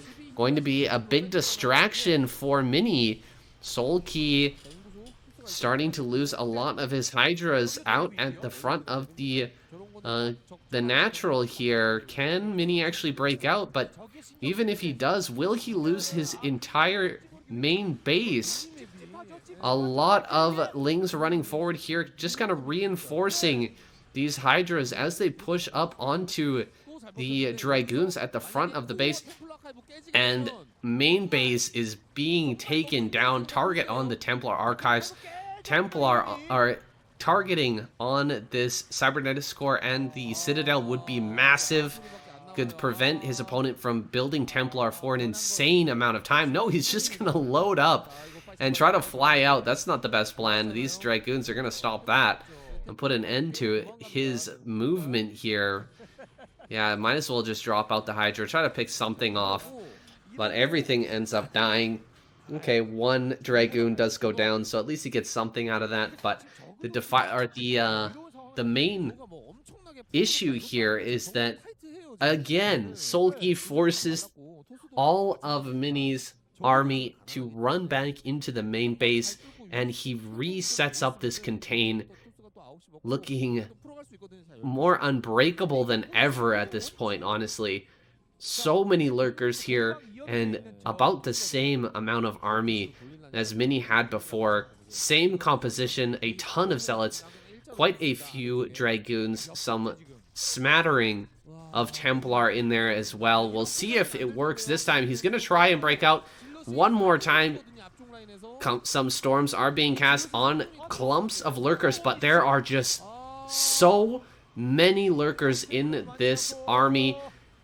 The field of lurkers that extends back behind these forces is huge. More lurkers are being added on, and Mini's army supply has dropped down to 100 to his opponent's 131. Now boosting up there in supply. He gets another round of units out. Let's see if he can break through. Archon here in the front does get taken out relatively fast. Ling's coming up now. They do have that crack upgrade, and they're tearing through a lot of these forces. Mini is trying his best to push forward. This is the last stand of the Protoss. All of these units are going down. There's no more storms left here, and the Hydras are shoving their way forwards, picking off these Archons, and ending this game. Mini is done for. Soul Key, the crown rests heavy upon his head here, pushing forward for the win. Takes out that final cannon. He's brought up the lurkers, but he has so much behind this. Lings are just crushing forward. He hasn't even taken a 5th base yet, focusing so hard on containing this Protoss player on just 3 bases, and he has done a wonderful job of that.